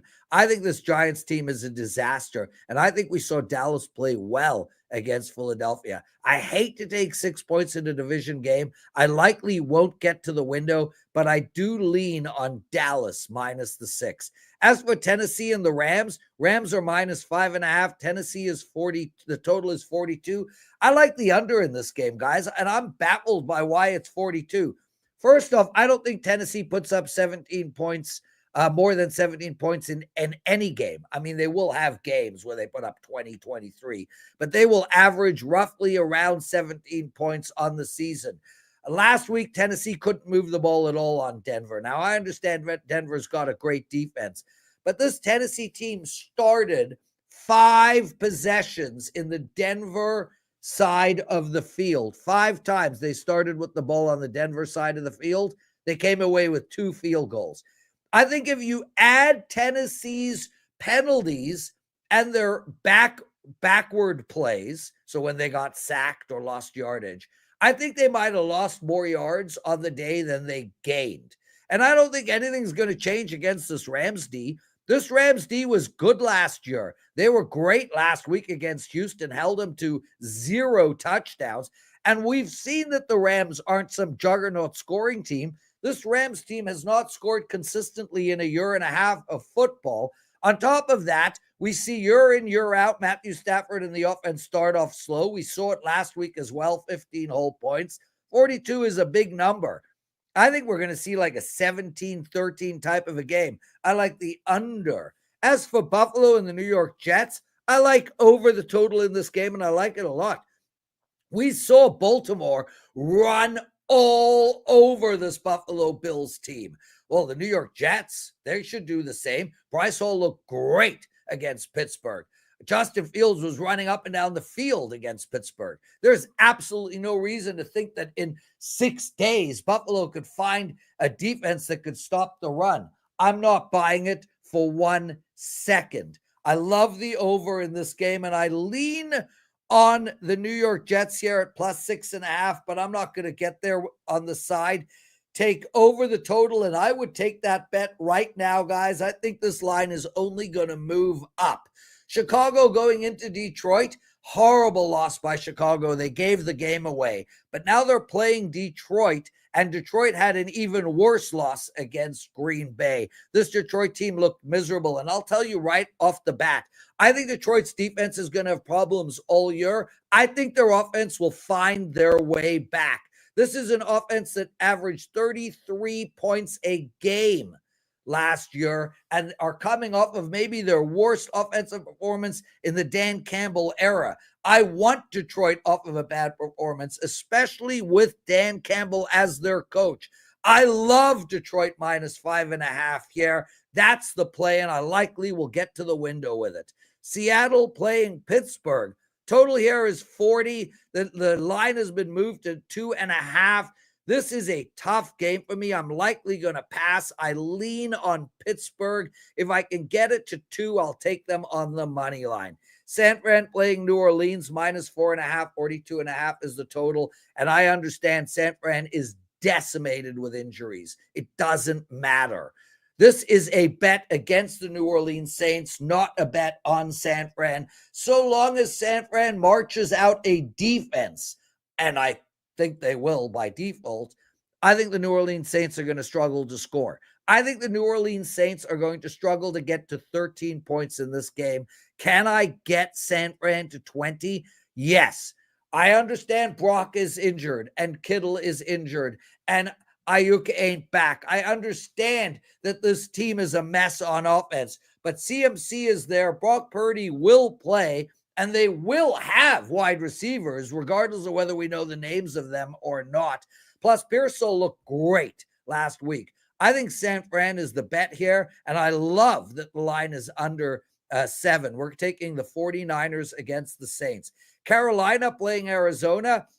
Well, Carolina looked good at the end of last year. Bryce Young was finally starting to put it together. They had a lot of good feelings coming out of spring training, genius, coming out of the exhibition series.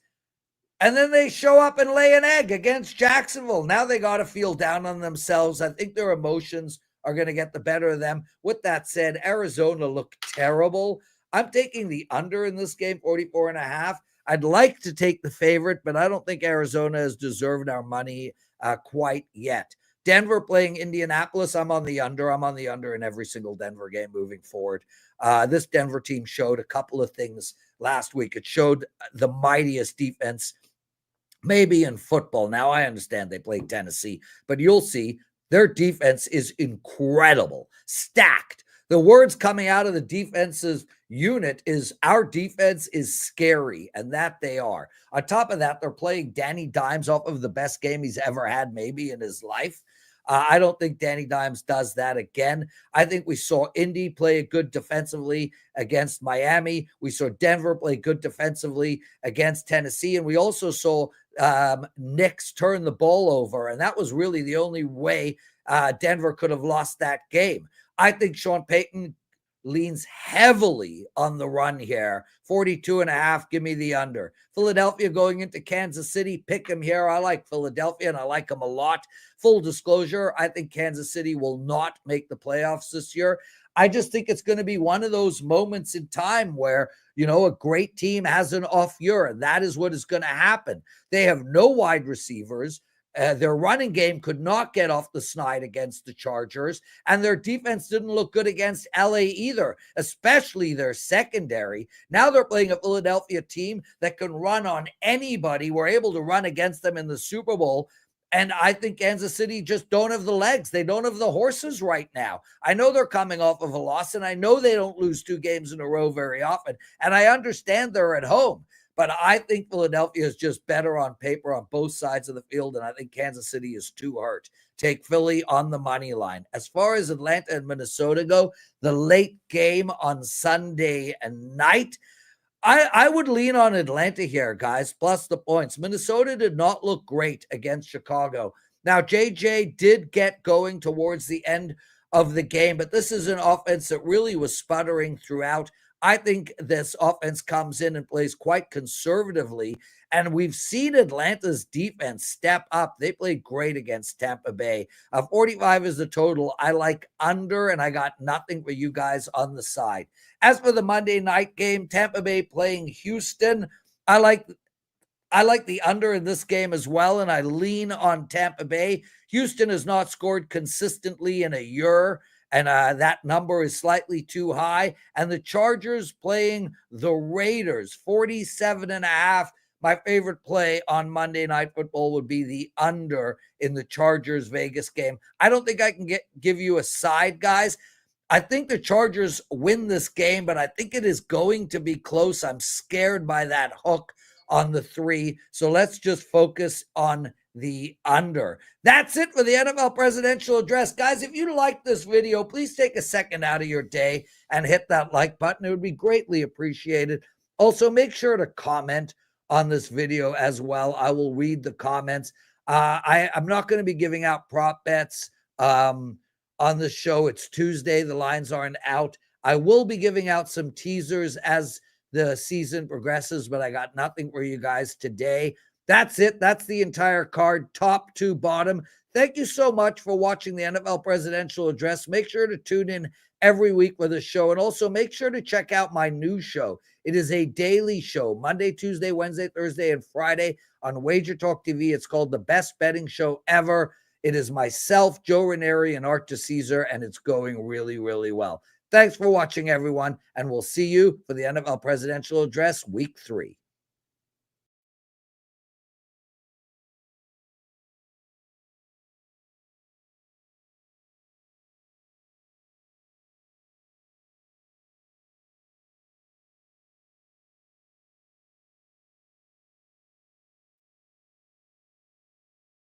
Hi, I'm Ross Benjamin of WagerTalk.com.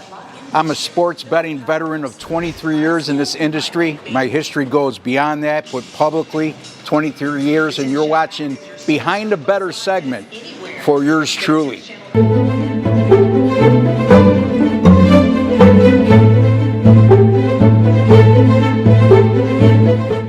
A lot of people ask me, what's your first memory of sports betting?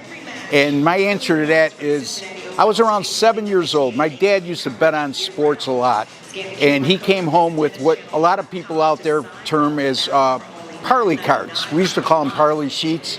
And I've been watching football with him since 6 years old, had a unusual interest at that age.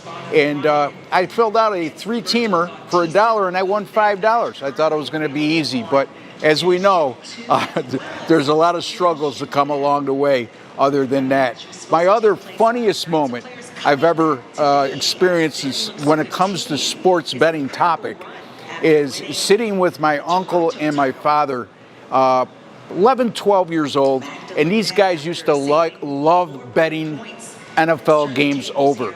So we're watching the game. They need a touchdown with less than 2 minutes to go to put the game over. A pass goes into the end zone.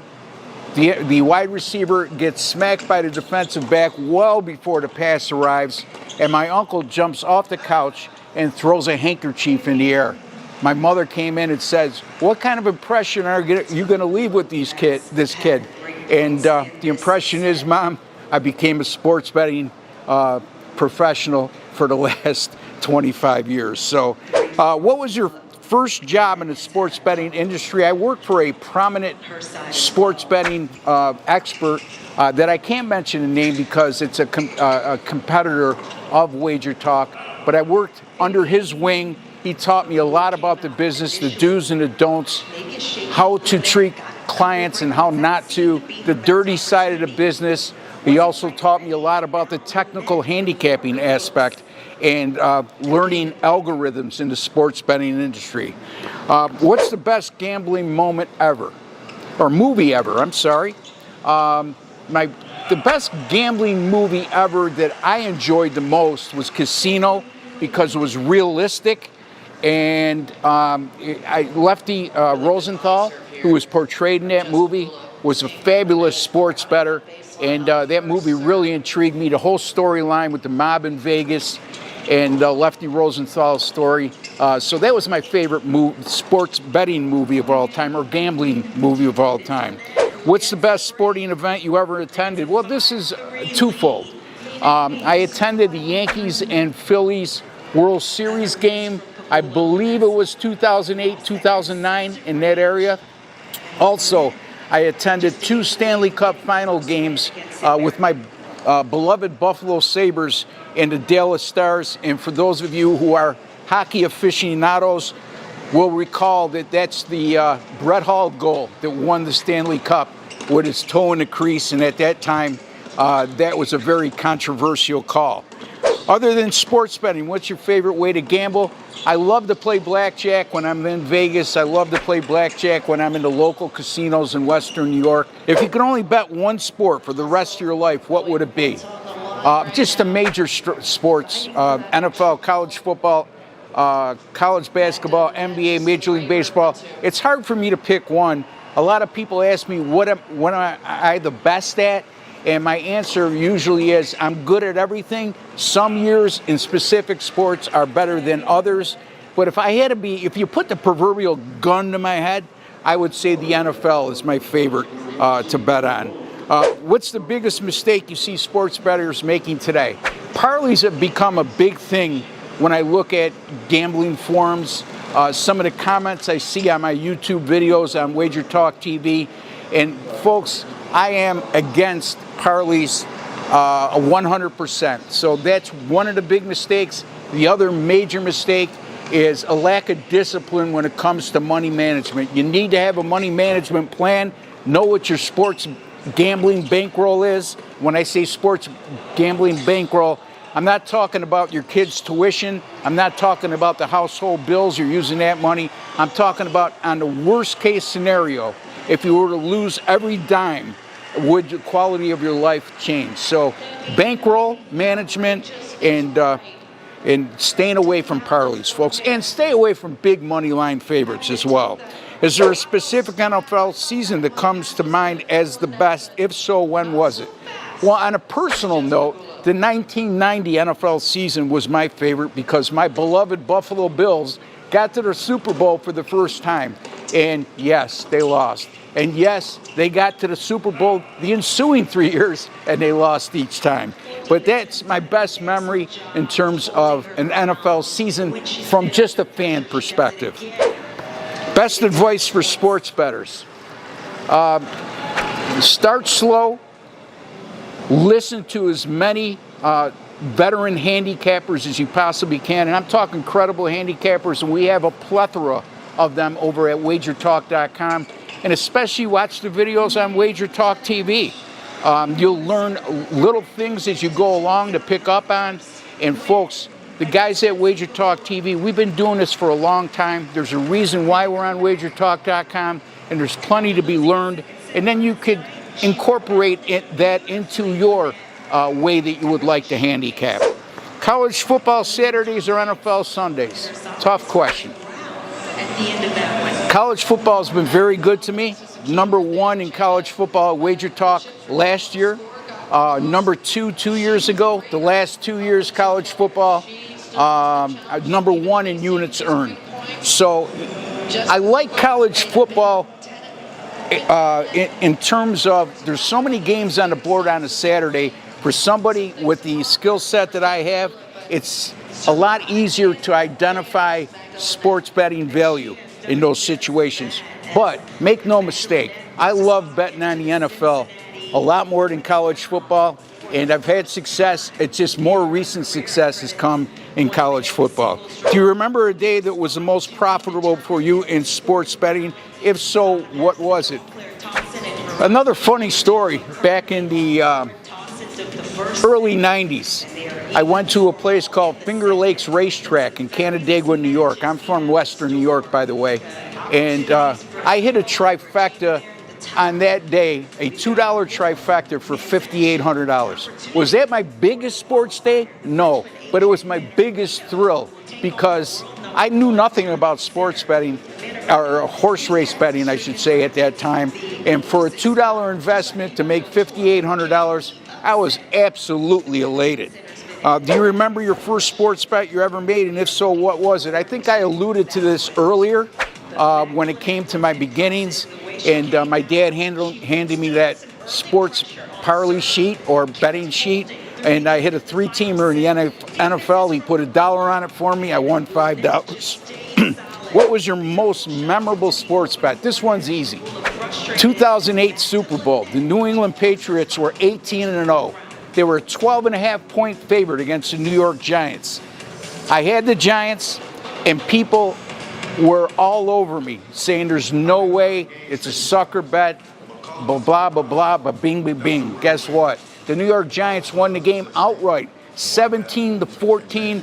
And in my mind, other than Super Bowl when the Jets beat the Colts, biggest upset in Super Bowl history when considering the fact that New England was on the verge of becoming the first team to ever finish 19-0 in an NFL season. Until the next time, Ross Benjamin, WagerTalk.com.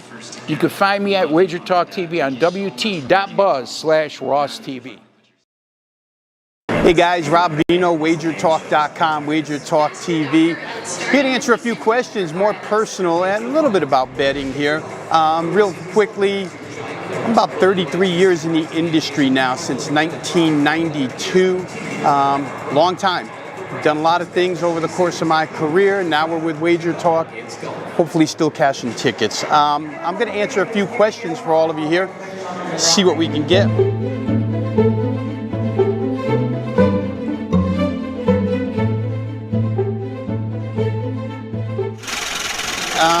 The first one says, what was your first job in the sports betting industry? That came out here in Las Vegas, and it was a boiler room type operation, believe it or not. They hand you a sheet of names, you make a cold call, you tell them you absolutely knows who's gonna win, if they send you money, blah, blah, blah, blah, blah, blah. I wasn't very good at it, so I got out of there within a year and a half. So that was my first job here in the industry. Next up, other than sports betting, what is your favorite way to gamble?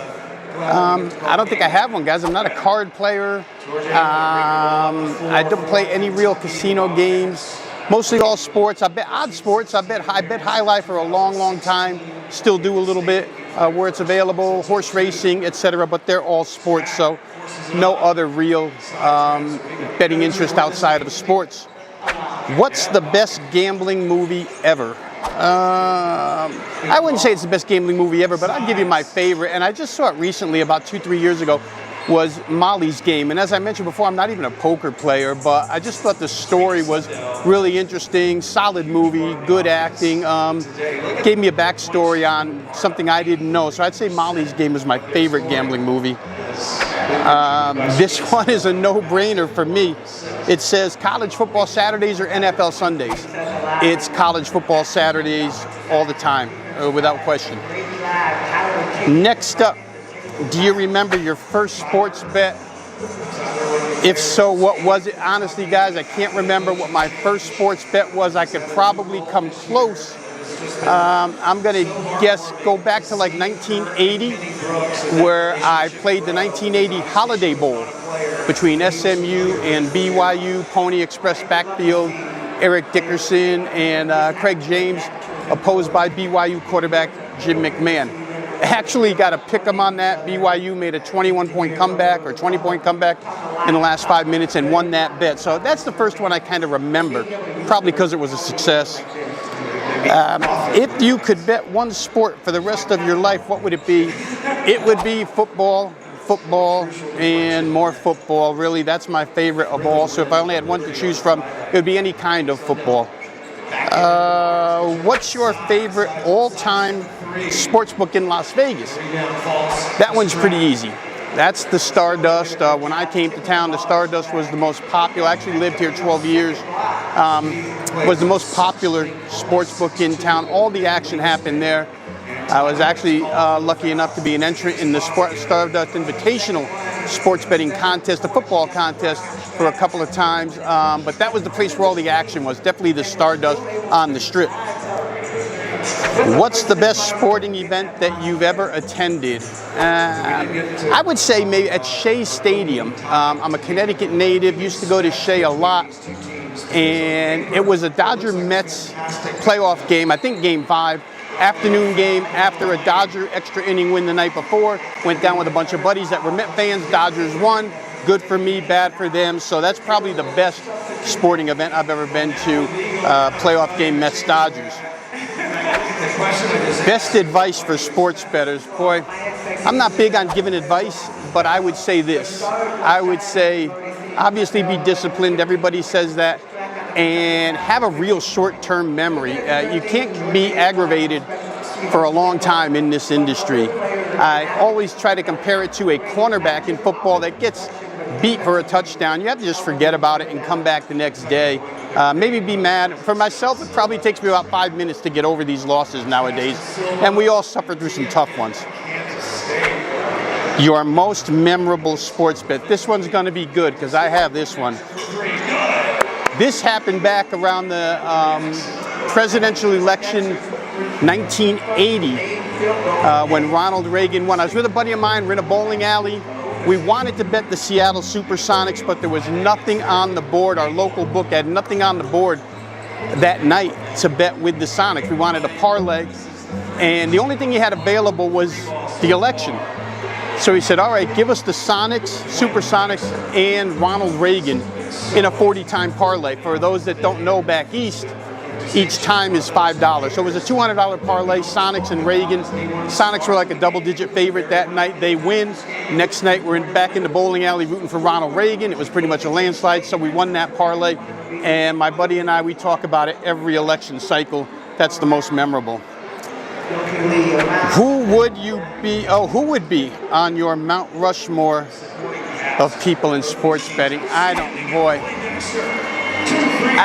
would probably say guys that I listen to the most for advice. I think my dad was probably most influential for me getting to where I am. He was a bettor himself.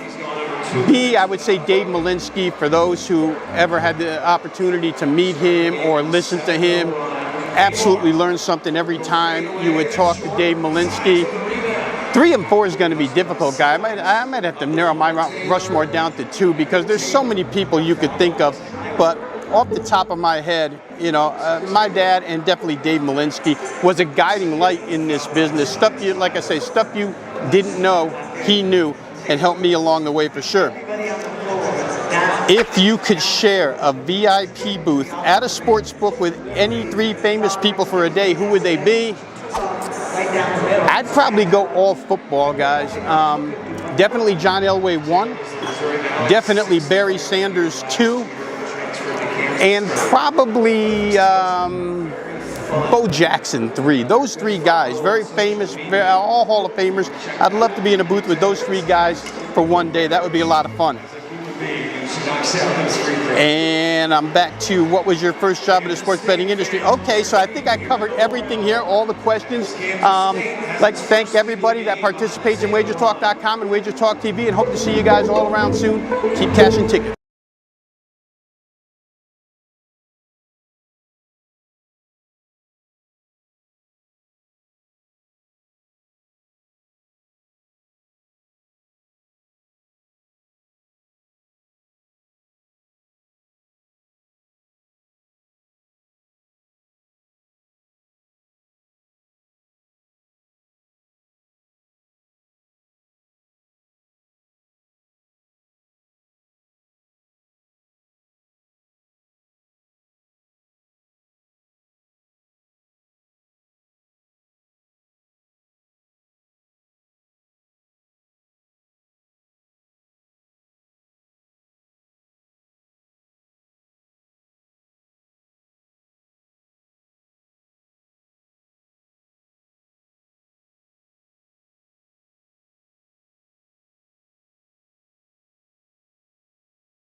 On the planet, this is Wager Talk today, and it is football card with NFL, loaded card with college football. We're talking the Super Contest. We're talking Survivor. Everything is going to be covered today. Gianni's going to join us with the Steam Report. Teddy Coverage is going to join us to do Bears, Lions, Florida, LSU, and we're going to do Sell Me, where we get assigned a game and a couple teams, and we got to make the case on the spot for who's going to win. Marco's going to join us, talk his Steelers versus the Seahawks, Southern Florida and Miami, and he'll do the sauce of the week. Kelly in Vegas is going to join us to go over her winning week last week in the contest and what her picks are for this week. And then Dan and I, we both survived in Survivor, and we're going to give you our picks for this week. Let's get started. Let's bring in Gianni. Hit the button. Hit that like button. You guys know it helps the algorithm out. Good morning, Gianni. How are you? Never better. Coming off a nice sweep. NFL Green Bay and NC State in college football. The football romp continues, baby. So everything's good heading into this weekend. Well, let's talk. We got some college football games tonight. And, of course, we got NFL. What do you see in action-wise? Any lines moving? What are the syndicates And before I forget, real quickly, over on Wager Talk, on the free picks page, there's 2 premium picks that I released for Saturday. Both are up there. Both are soccer. One's in the Netherlands, one's in Spain's second division. Both of those are up for free, both 3% premium releases to my subscribers. So again, check out the free page over at Wager Talk. Here's what we have going on tonight. Let me pull that up for you. In college football, real fast. Houston's getting one-sided money. It's been all Houston. All recreational bettors on Houston. They're betting Houston straight. They're teasing Houston even, using like 6 and 7 point teasers, taking Houston down to like +1, +2. I'm seeing a lot of those bets in there. Just finding different ways to bet Houston, money line parlays. Arizona and Kansas State. Here's what I got. Good information here. Sharp money on Kansas State for the game, okay? But also this morning, Arizona first quarter. So they took Arizona +0.5 in the first quarter, laying up to like -145, 150. I think that's way gone. I didn't even send that to my subscribers because that's way gone now. I think you got to lay like -170 to get that half point in the first quarter. But they do have Arizona in the first quarter, and then Kansas State for the game. Kansas State opens as a 1-point dog. They're now about a 1.5 point favorite. Public money's opposite. They're on Arizona for the game. So interesting information there. And finally, UCLA, New Mexico. Not a lot of volume there. Difference of opinion between the sharp money and the public. Public's taking the points with the dog. Wise guys laid the 14.5 immediately on the UCLA side, which pushed it up to about that 15.5, almost 16 earlier in the week. But like I said, some money's come back on the dog New Mexico since from the recreational bettors. So that's some of that primetime action for Friday. What's that parlay pay? Arizona first quarter, Kansas State money line for the game. That's one of the weirder. It's one of the weirder same game parlays I've heard of. What do they know? Who's going to win the coin toss or something? That's an odd one.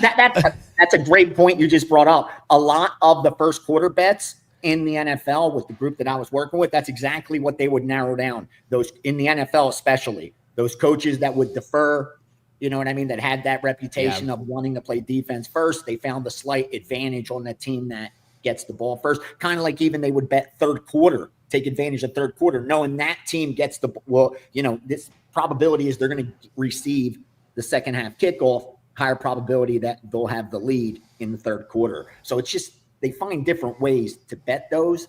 It's awesome when you see that, you know? Yeah. Let's move to NFL here. I'm not seeing too much line movement here on some of these games. What action are we seeing so far? No, and it's because the betting public hasn't really gotten involved yet. There's a lot between now and Sunday. And again, most aren't betting with credit shops. They're posting up. So they're not going to tie up Sunday NFL money when we still have Friday night primetime college football, Saturday primetime college football, Notre UFC, Canelo Crawford. They're waiting until Sunday to bet the NFL. So I think you're going to start seeing a lot more line movements come Sunday. Because again, even the public doesn't get respect from the odds makers and the bookmakers, but they definitely bet enough to force line movements because they create a lot of risk for the books because their money far outweighs wise guy money when it comes to the NFL. But some of the NFL games they got out ahead at, New England Patriots at +2.5, didn't even need the 3 there. So they like New England to win the game. And under, we talked about Dallas Cowboys getting steamed up from 3 to -4 to -5. The Jets also down to that key number of +7. Indianapolis Colts +2.5, +2. Colts on the money line. So they really like the Colts. And then also faded San Francisco, you know, with all their injuries. Yeah. Kittle on IR, Purdy injured for another, 2 weeks or so. So they're fading San Francisco. But I think the public's going to still back San Francisco because they don't seem to be worried about that. I'm seeing San Francisco already in some parlays from yesterday's NFL game and college football because it gives you an idea of what they're going to do on Saturday and Sunday when they start parlaying the same teams. And San Francisco is one of those teams that are getting parlayed money line into already. What games are interesting teaser-wise from your perspective? I know last week was a big one, a lot of obvious candidates last week, but this week a little bit tougher teaser-wise because it just doesn't feel like there's a lot of teasers that can cross these key numbers. A couple teasers right now, and again, I like to wait until later for teasers because it sounds counterproductive because our goal as sports bettors is to beat the market, to get out ahead of the betting line. But with that said, to cash a teaser, you need the game to land near the number. So I need an efficient betting line. That's going to come closer to close. That's why I don't like betting them real early. But if kickoff was going on 20 minutes from now, I would be on the New England Patriots +7.5 because it's a low total. You want low total. You want steam on the under. Low points means each point's worth more, so the total's more advantageous. You want low totals. You don't want to be teasing NFL games that are in the 50s, mid-50s. More scoring, more variance, less chance your teaser's going to cash. And then who else is offering me teaser? That's Arizona, maybe? Get them down there. Tampa Bay. Right now, that would be my teaser. It would be New England and Tampa Bay. I'd take New England up to 7.5, and I would take Tampa Bay up to 8.5. And with Tampa Bay, you have another low total. So you have two totals, 43 or lower, which is exactly what you want with a teaser. And you got two teams that you could go through 3, through 6, and through 7. Dude, that's a plus CV teaser right there. If you're laying less than 125 or better, that's a winning bet. Regardless of outcome, you place the winning bet. It's like walking up to the roulette wheel and there's 38 numbers and they're giving you 39-1 or 40-1. Doesn't mean you're going to hit the number, but you are getting the best of it. And that's exactly what that teaser is offering you. New England Patriots with Tampa Bay. I like it. I like it. All right. I had to tell you, I had the weirdest text message. Somebody from DraftKings texted me and was like, "Hey, Andy, I see you haven't been playing a lot of NFL. Can we get you to play some more NFL?" Wow. I don't know what that says about me. That they want me. Sometimes they're trying to convince me to bet more. Maybe you're helping them balance some of that risk, especially on those props. But you're doing well. Historically, most people don't do well on props. So if you're helping them balance risk, that's not always a bad thing for a book. I've never had a sports book reach out to me and say, "Can you please bet more on this?" It was like I came off of a winning week. Oh well, fun. I guess like old Lang's not going to do it 2 weeks in a row. I don't know. Anyway, it was very, very strange. Never had that happen before.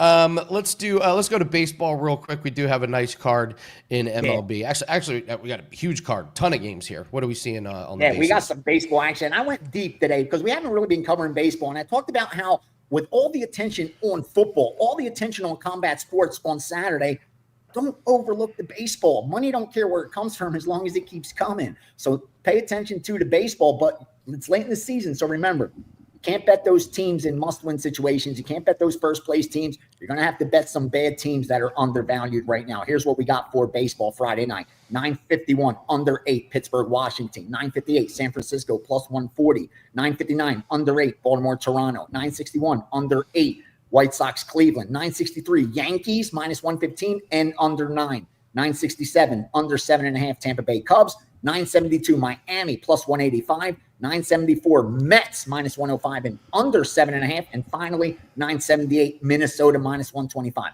Told you I had some gold for you today. That's the baseball. Couple overnights, couple early hits, but I think there's still some of those numbers readily available for you to do some damage. Awesome stuff, Gianni. What do you have up for clients today on this Friday? All right, I have another primetime package for you. Thursday college football, already 4% in there. I have Saturday's college football pass. That's up, already number 1 in college football. We hit another one yesterday, a 4% on NC State. And I have a 5% up for Saturday's action. That card's in there already.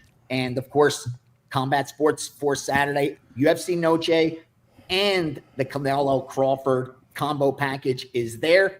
And NFL for Sunday. If you're a month or greater subscriber, we have the Steam Room leading into NFL kickoffs on Sunday as well. Jump on board. Number 1 college football and NFL combined in 2025. That's not going to change. Told you coming in, I highly expect this to be one of the most profitable seasons. So far, so good. So appreciate all the people that jumped on board to start the season. Stay the course. Manage your risk correctly. We'll make some money between now and Super Bowl. All right. Thank you so much, Gianni. Appreciate it. Good luck. Have a great weekend. Brother. Gianni The Greek, everyone. Football special starts today. $49. It gets you all football plays starting today and Saturday and Sunday and Monday. Calling it the Weekend Warrior. This is discounted down to $49. Any play is included, all percentages. So got a 5% play, that's going to be included. It includes props. It includes parlays. It includes teasers. It includes money line spreads. Anything you want, pick your favorite handicapper, and you lock in this $49 price. It's a special discount. We're running it this weekend only. Get you all plays for college and NFL Friday, Saturday, Sunday, and we're throwing in Monday for free. That's over at the deals page over at WagerTalk. All right, let's bring in Teddy Covers. We got a lot to get to. We're going to talk Florida and LSU. We're going to do Sell Me. But Teddy, Bears, Lions, so many storylines in this game. Like, where do you want to start? You got Caleb Williams. You got revenge factor all over the place. We got the Lions as -6. The over-under 46.5. How are you on this Friday, first off? I'm doing just swell, Andy. Although I had a wrong side last night with Washington, and that's where this handicap starts. You say, where do you want to start here? I want to start with the Green Bay Packers, of course, because we're talking about the Lions and the Bears. Why are we talking about the Packers? Simple. Last night's game with the Packers and the Commanders tells us something. And early in the season, when we're looking for data points, last week, Green Bay absolutely shut down Detroit. One-sided game. Detroit 2.1 yards per rush in that game, just 3.8 yards per play. The offense didn't work. Well, Green Bay just did that again last night to another team that's supposed to be pretty good offensively, And that's as bad as I've seen the Commanders' offense look since Jaden Daniels took over at the beginning of last year. I mean, Washington could not find open receivers. They weren't able to control the line of scrimmage. And that speaks to Jeff Hafley's defense for the Packers, which speaks to the Lions not being as bad as they looked last week, And when you read the quotes out of Detroit, the new offense coordinator John Morton, a guy with something to prove against Ben Johnson here, quote, nobody's in panic mode. Great attitude by the guys. How do we fix this? Because we're in the fix-it business as coaches. And, of course, This is an offense that led the NFL. They scored more than 33 points per game last year. And last week, they didn't get in the end zone until the final couple of minutes of that. But the final minute, in fact, of the fourth quarter. They hadn't failed to score a touchdown for 4 quarters in any game since 2023 against Baltimore. So we would expect, given what we saw from the Packers defense last night, given the quotes out of Detroit's locker room, another one, Taylor Decker, quote, the missed assignments look really bad. Of course, Taylor Decker, a veteran offensive tackle, the missed assignments look really bad, but there wasn't like one guy's getting his ass kicked the whole game. Just a lot of things that we can control and we can clean up. So the quotes coming out of Detroit are right. Certainly what we saw last night from the Packers tells us this Lions offense has an excuse for how poorly they played last week. And they're facing a Bears team that, look, when it comes to confidence right now, Chicago can't be there. Complete collapse down the stretch last season, new head coach, Monday Night Football, everyone's all excited, and then a complete collapse in the fourth quarter again this season. And what was wrong? Well, Caleb Williams wasn't sharp. The team wasn't sharp. Penalties, 12 for 127 yards. Ben Johnson screwing up the challenges. Ben Johnson screwing up the 2-minute warning and the kickoff. These aren't things that are going to give a struggling team confidence. So put it all together, and I'm laying if I'm playing. It's Detroit or pass for this better. How did they screw up that kickoff? The 2 minutes thing, just blast it out of bounds. I think everybody in the stadium except the Bears knew what you were supposed to do. There was one thing you couldn't do: keep it in bounds. That was bizarre. But I guess growing pains for the first coach. So, what was your take? Well, that's again when you have a first-time head coach from a franchise that hasn't had a whole lot of success. You're like, hey, do they have these confidence? Hey, do we have confidence in this guy? And when your coach screws up, you worry about that. Yeah, absolutely. Let's move to college football. Florida, LSU.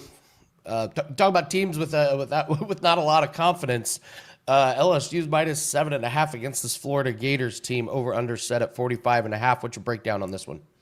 So again, when we're talking about this price range for LSU against Florida, the most basic concept in college football and across sports: buy low, sell high. All right. And it's a Florida team. We all know what happened. They lost at home to USF. They didn't play well. Clearly, given the circumstance, given the results, Florida was looking ahead to this week. It happens, and when we're thinking about the concepts of how to bet college football, I'm always looking to bet on a team in a step-up game after they just played poorly in a step-down game. That oftentimes serves as something of a wake-up call. And certainly, DJ Lagway had a bad week last week, bad interception in the third quarter. He's been good, and Napier's been good. Napier's best role is road dog. I got him at 6-3, 67% in this spot. Florida defensive end Tyreek Sapp, giving a couple of quotes here, which is exactly what I'm talking about when it comes to the Gators. Quote, the last week's loss doesn't reflect who we are, because who we are isn't what we have done once, it's what we do consistently. More Sapp. This is a phenomenal opportunity. The best thing about it is we get to prove ourselves who we really are. So I love the concept of the team off a bad loss searching for redemption. And they know they can beat Nussmeier and the Tigers because they did it last year. All right. LSU hasn't moved the ball effectively yet this season. All right. I mean, they really haven't. They had an offensive line with all kinds of questions coming into the campaign. And in my mind, those questions have not been answered positively just yet. The center, Braylon Moore, may not play this week. He went down with an ankle injury the first offensive play. Last week, they have an injury at tight end as well with Trey'Dez Green, who's not likely to play this time around either. And the offense hasn't moved the football, So in this point spread range, Florida or pass for this better. I think the Gators are a clear choice given the circumstance and obviously given this attractive touchdown/touchdown plus level point spread. Love it, love it. Joe Ranieri, we were joking about who's going to be. They should put out a prop. Who's going to be the first coach in the state of Florida that gets fired? This covers the NFL and college football in that respect. Curious, what if this line was 6.5? I wouldn't. I need the full touchdown. Yeah. The one point, all the difference in the world. So, all right, Teddy, let's do Sell Me. If you guys haven't joined us for this segment, it's just great. Dan comes on, picks an NFL game, gives Teddy a team, gives me a team, and we have to break it down on the spot and try and convince you guys who we think is going to win. I think we had the Bengals and Browns last week. So, Dan, what's our game? What teams, with that smile on your face? I think that smile on your face is telling us a big story. I'm excited for this one. Much to the chagrin of the comments last week, we talked a divisional game, Browns, Bengals. I enjoyed the breakdown. I thought it was fascinating, but I scanned down the board this week, and guys, how can we talk anything other than the Super Bowl rematch? Yes, the homer asking you guys to break down Eagles Chiefs. Let's be real, it's a hell of a good game also that we're going to be having here on the board, and it's tight. What are we seeing? Like pick 'em essentially. You got a 1-point favorite, road favorite that is. So Teddy, last week I made you break down the side that I didn't really care for. This week you're going to tell me why my Eagles are winning in Arrowhead against Pat Mahomes, who doesn't really kind of lose at home as an underdog. Andy, you'll tell us why Pat Mahomes at home is the way to go. But Teddy, favorite on the road, Super Bowl champ, my favorite team. Tell me why they're winning. So if I'm going to make a case for the Philadelphia Eagles, it's going to start with, did you guys watch the Super Bowl? Hello? It wasn't a close game. Fair. All right. Are the Chiefs better now than they were last year? I don't think so. And Casey, they're so due for aggression. Not just for aggression, they're due for serious aggression. No team in the league, even the Patriots in their prime, even whoever in their prime, you have a down year. You have a year where you don't win every game. And Casey, let's put it this way: the invincibility thing is gone. They were 17-0 in 1-score games, and that just ended in week 1. Oh, by the way, who do the Chiefs throw to in this game? Do they have any healthy receivers?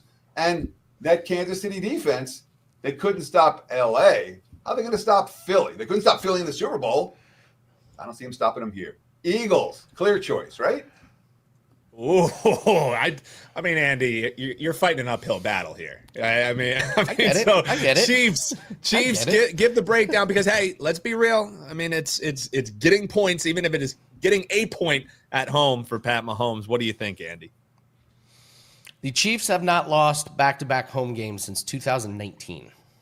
I will repeat that. 2019.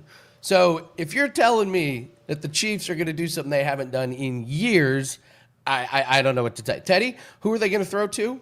I don't know. And the Eagles don't know either. So how do you game plan for this? This is an Eagles team that only beat Dallas by 4 points. Like, you have all offseason ready to go, and the fact is if CeeDee Lamb could catch in the second half, you might be looking at a little 0-1 there, Dan. I'm not sure about this on the road. I get Andy Reid. I get Patrick Mahomes with their backs up against the wall. I get a team that does not lose back-to-back games at home. This is an easy pick for me. It's Chiefs all day, and I can't wait to go tailgate with my fellow Chiefs fans on this one. All right, you heard the bell. The fight is over. Andy. Go Birds. Come on, you know we're going with the Birds. We love to break down there from Teddy covers. We're going to grab a little water ice. We're going to celebrate a nice win for the Birds here. Come on. Comment below. Who do you think is winning? This is a hell of a matchup. It's going to be the game of the week, so a lot of people going to be tuning into this one. Comment below and let us know who won you over, who sold you that NFL side. I enjoy this every week. I look forward to next week already, but let's go Birds in the meantime. Teddy, tell everyone what you have up for clients on this Friday. Yeah, you're fighting an uphill battle when he gives me Philly. It's brutal. It's brutal. and you won last week, so we'll give you give credit where credit is due. We got great deals up right now, obviously at WagerTalk.com. We got the short-term deal.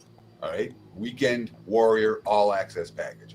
We have a 30-day special right now at WagerTalk.com. every play, every day, just $1.99. And of course, we have a buy 3 months, get a fourth free.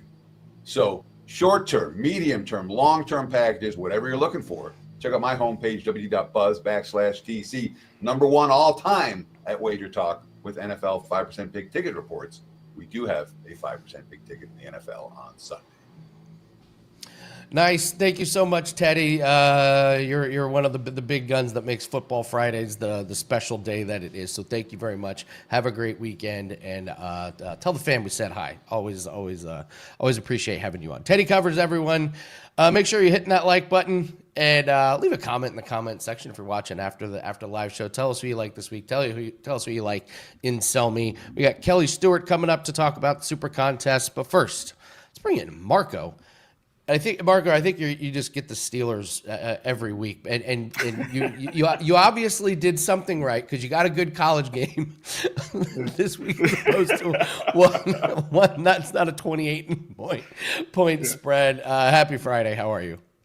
I'm doing good. And Andy, man, they left you out on an island there, giving you Kansas City. But I'll give you a little stat to help you, and this is courtesy of Mark Lawrence.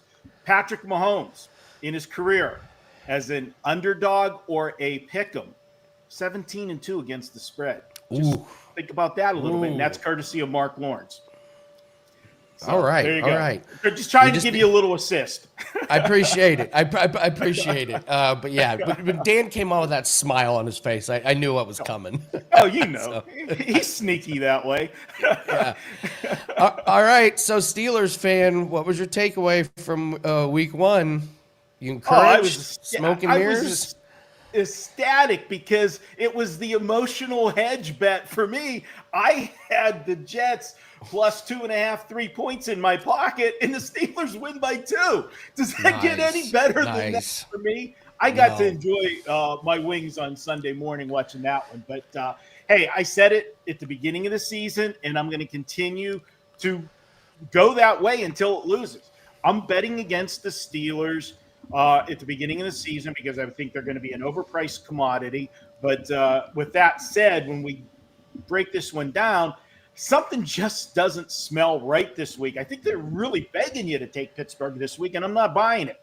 I'm looking at Seattle in this one, and when you look about what we had coming in, we had all the hype with Aaron Rodgers before the season started, but nobody really knew what to expect because we didn't see him in the preseason.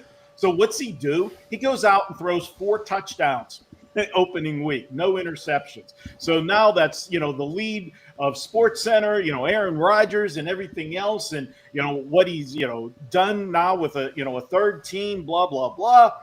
Yet the Steelers are coming home. In his debut is a Pittsburgh Steeler home opener. They're only a 3-point favorite. This same Seattle team was an underdog at home last week and lost. Pittsburgh was a road favorite and won, and yet this line's only a field goal. Tell me they are not begging you to run to the window and bet the Pittsburgh Steelers. What got lost in the shuffle of everybody, the talking heads wanting to praise Aaron Rodgers, is the Pittsburgh Steelers defense, which was supposed to be the vaunted side of the ball for the Steelers, gave up 32 points to the Jets and Justin Fields. Now, granted, I said going in, I expected a big game from Justin Fields. He had something to prove. But are you kidding me? 32 points they gave up in that game? Not doing it, guys. I'm taking Seattle plus the points. And, I've got Seattle winning the game 20-17. I would be very happy if I'm wrong and it's 21-20 Pittsburgh, and then everybody's happy. How many more weeks of healthy and rejuvenated Aaron Rodgers are you going to get realistically? If I set the over under at 5.5 more weeks. Well, Pittsburgh got off to the fast start last year, if you remember too, and we know what happened to Russell Wilson in those final 6 games, and it looks like it carried over to the start of this year. I think the over-under you need to put up is how soon before we see Jackson Dart in New York for the Giants. Might be halftime. might be over under half. So let's go to college football, and then we're going to do your sauce of the week here. Let's talk University of Southern Florida and Miami. This USF team, they were kind of the stars of week one, and maybe not a fluke here anymore. So what's your breakdown on this game? Well, normally, Andy, when I have these type of games and I refer to them as big brother versus little brother, you have an in-state battle where, obviously the little brother's going to try really hard. They want to take the thunder away from, the bigger teams in the state.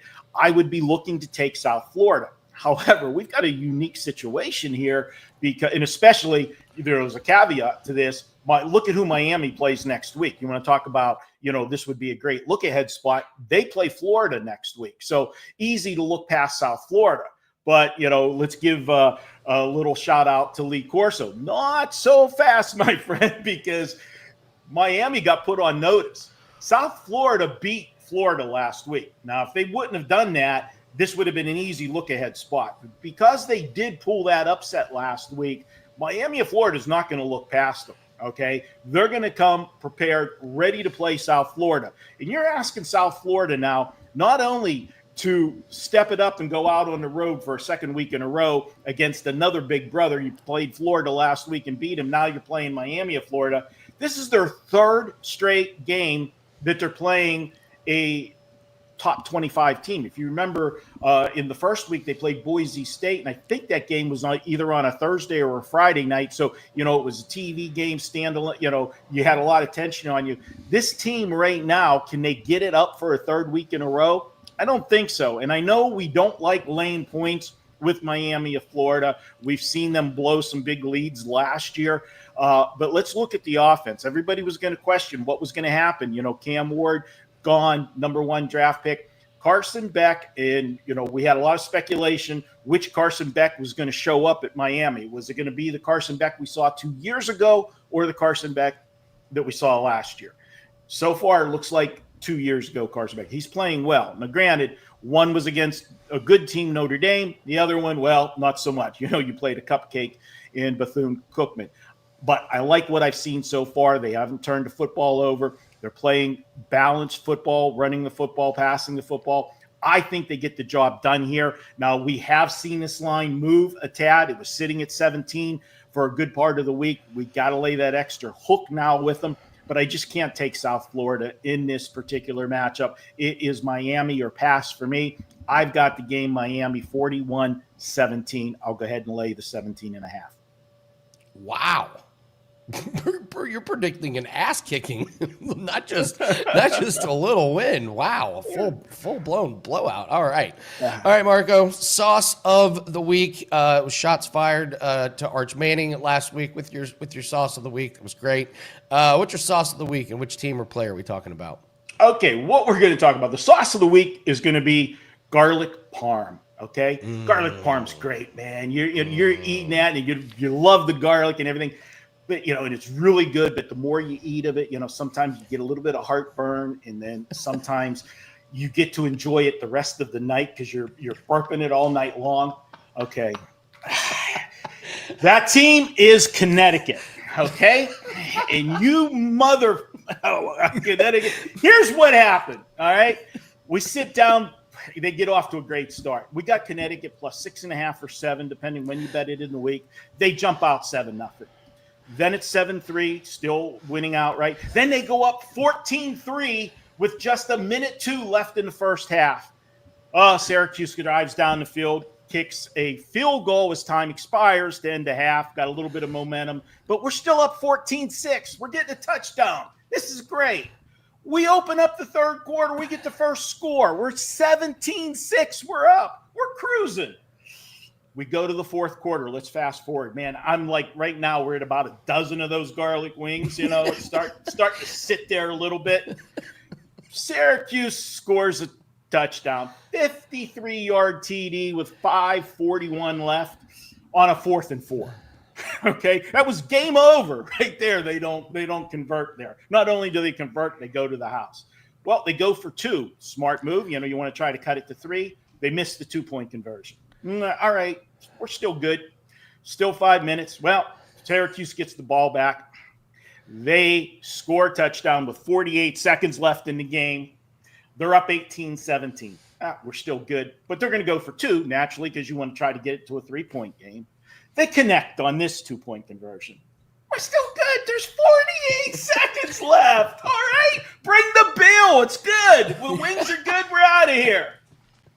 Connecticut drives down the field in the final 48 seconds to kick a 41-yard field goal to tie the game.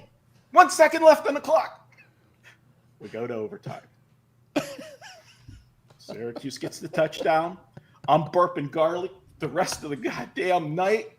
There it is. It's Connecticut. What can I do? Connecticut. Oh, tasted so good at the beginning, and then all of a sudden it's just burning your heart. I think this might be my new favorite segment here, Marco. That was really good. Ripping on Arch Manning, ripping on Connecticut. That was absolutely fantastic. Absolutely fantastic. So, you got. I know we did bet on it this week. Tell us about that. Tell us what you have up for clients. This weekend is the big weekend. It's the 49 Weekend Warrior. Now, that Weekend Warrior Pass, you get all the football Saturday and Sunday, and you get free Monday Night Football for any of the cappers that have a Monday Night Football play as a bonus. With that, I am going to have a 5% play over the weekend. It'll be my first 5% this football season. And guys, last 19 months, I don't release a ton of them. We're 31-13 over 19 months with our 5% plays. We've got that up. So head on over to WagerTalk. And not only for me for the $49 deal, it's a site-wide special. You can pick up any your favorite cappers for $49. And quick shout out, yes, check out Bet On It, the College and Pro Edition. And selfless plug for myself, check out Marco's Deli. We have that. We had the first edition of that show last week. We went 4-1. We give you some of the games that didn't make Bet On It with my sandwich plays, my trap games, and things like that. You can check it out. We've got 5 more free plays in this week's Marco's Deli. That's available on our YouTube channel. Awesome stuff, Marco. Great segment, great breakdowns. Good luck on that 5%. Let's keep that winning percentage up. Thank you very much. Have a great weekend, Marco.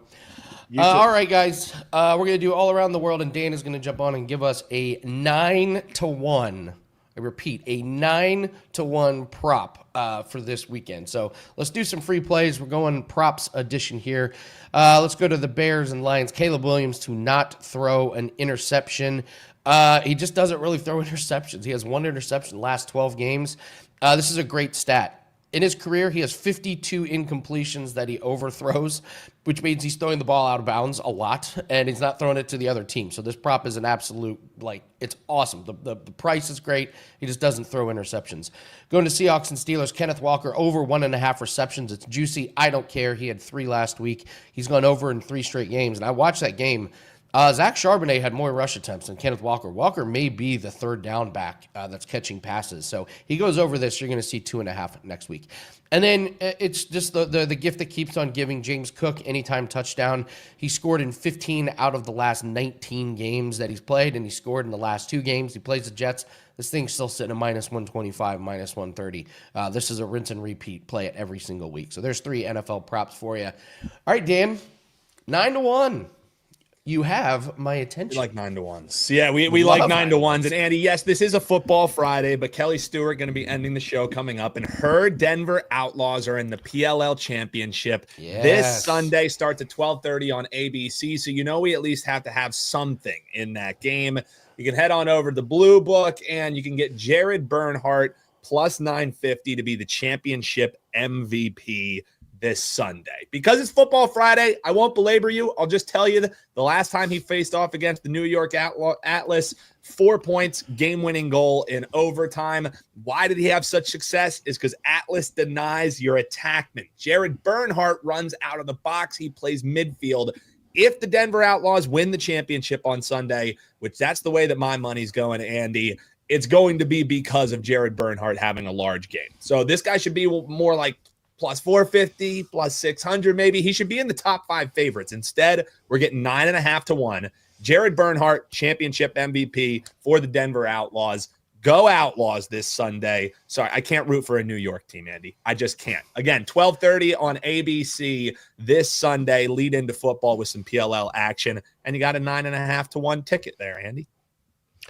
Well, we also can't root for them because we got a future on Denver. So that's we all, reason yeah, why what do we get? can't That's root like for- 10 to 1, 12 to 1. Our future on Denver. we got. I mean, we get Bernhard MVP And and clients Denver to have win. that. That's a massive, yeah. These are all clients' plays that we have locked in. So great work, Dan. We're going to talk to Kelly, then you're going to come back on and we'll talk Survivor. We do have our NFL prop pack that is up, guys. It includes all props that we have for Sunday and for Monday. Anything that we put out, we went 8-6 last week. I keep saying, give me 8-6 every single week. I will be very, very happy. So 1-1 last week. We had a sprinkle on a pretty big underdog. Just barely missed that one, but we did get home with the Jordan Love no interception prop. But expect anywhere from 10 to 12 props and plays in that pack. We're a lot more high volume this year. So one pack, one price. That is up at WagerTalk.com. UFC plays will be going up this evening after we confirm everything in weigh-ins, and we'll have our 4% college football team total of the week. All right, let's bring on Kelly. Kelly, congratulations! Week 1, off to a good start in the Super. 3-2. Listen, it's a profitable weekend. Picking 5 NFL games a week is hard. I only have 2 games I actually bet this weekend. You were bothering me this morning, almost as much as Prez. Prez is driving me nuts this morning. I'm like, Prez, it is Friday morning, college football NFL season. All jokes aside, I had to push really hard for that 5th pick. And some weeks are like that in these contests, right?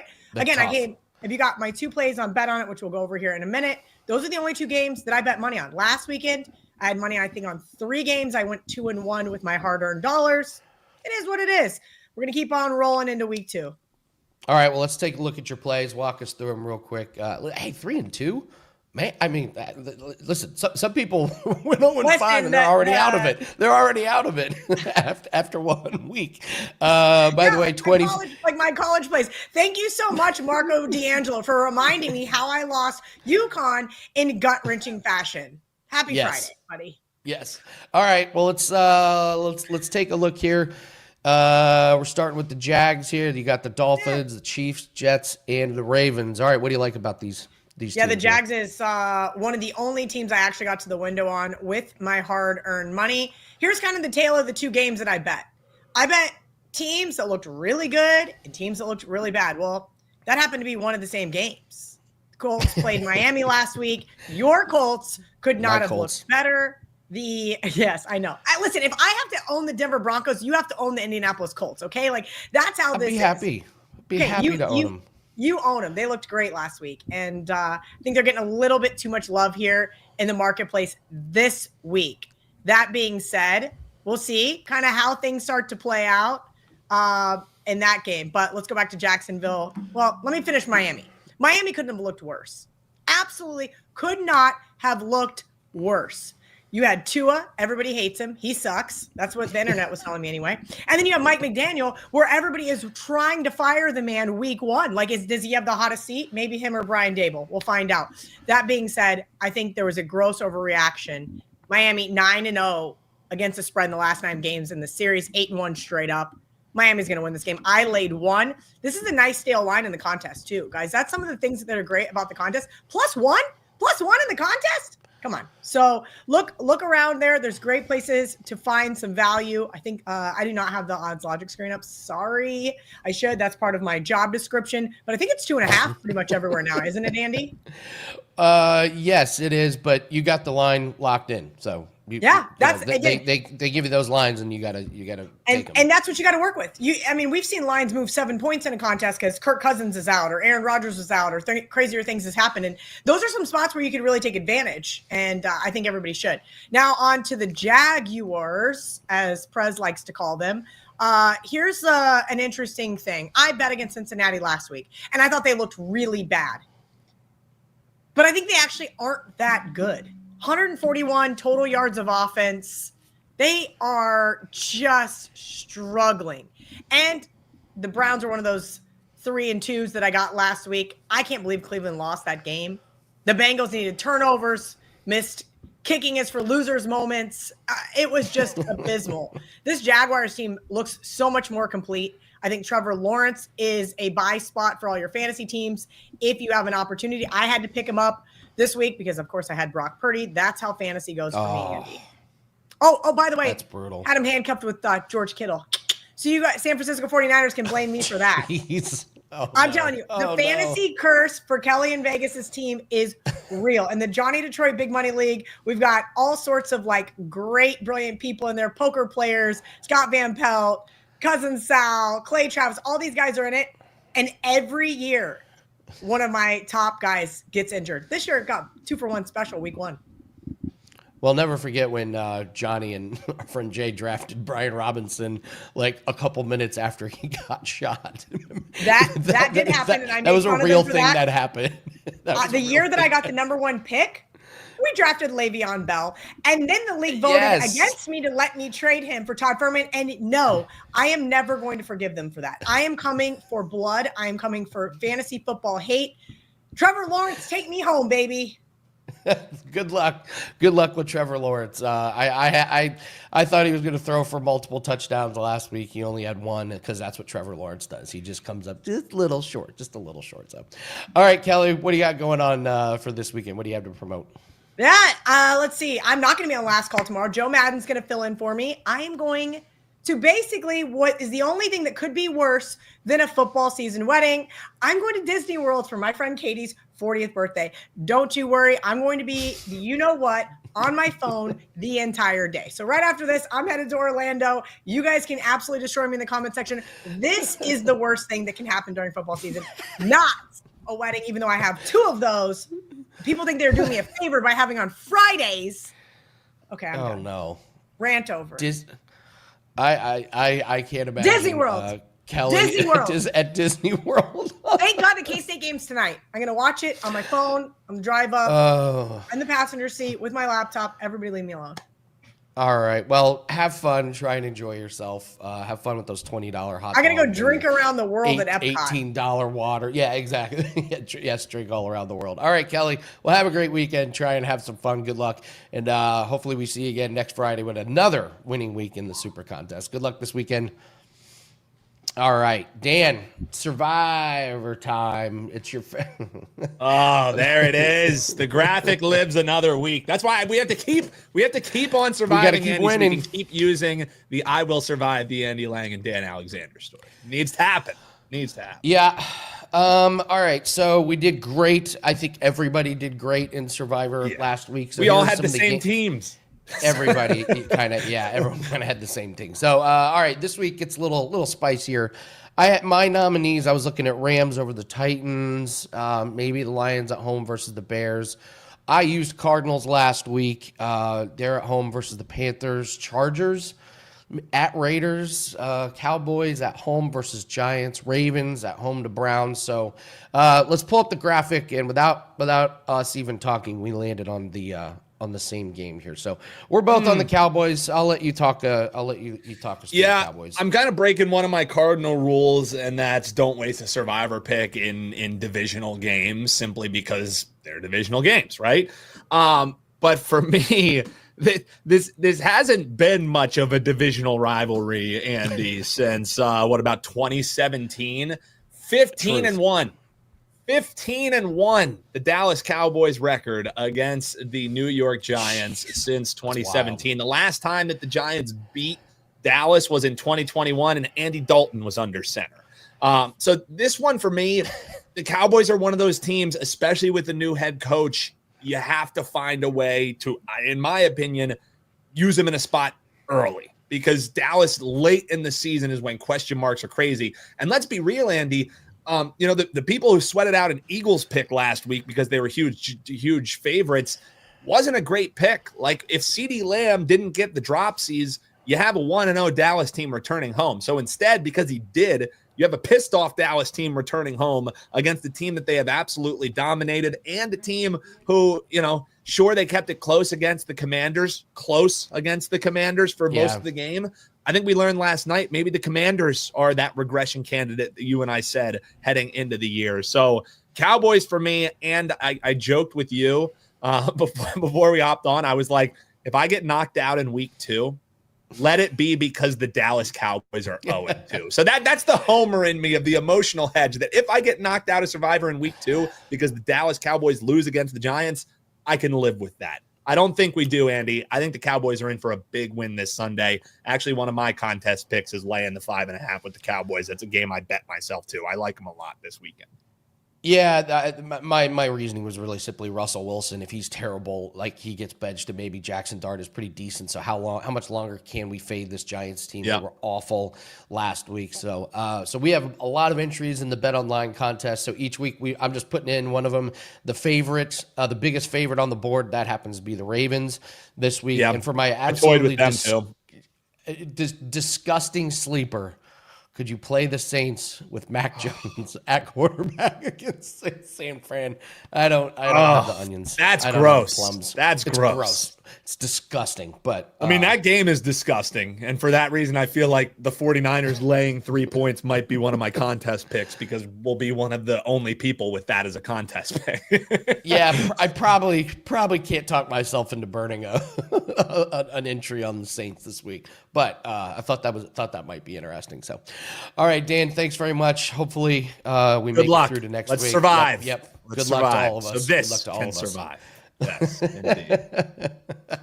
All right, guys, thank you so much for joining us on Football Friday. Make sure you hit the like button, leave us a comment. Tell us who you like between that Sell Me segment between me and Teddy, the Eagles or the Chiefs. And it's been a great week of segments. Thank you to all the guests, and thank you to you guys in the chat. You guys are the reason why this show is a success. Let's have a great weekend. Let's be back Monday to talk Monday Night Football and get you ready for next week. Thank you so much for joining us. Have a great weekend. Good luck on your bets, and take care.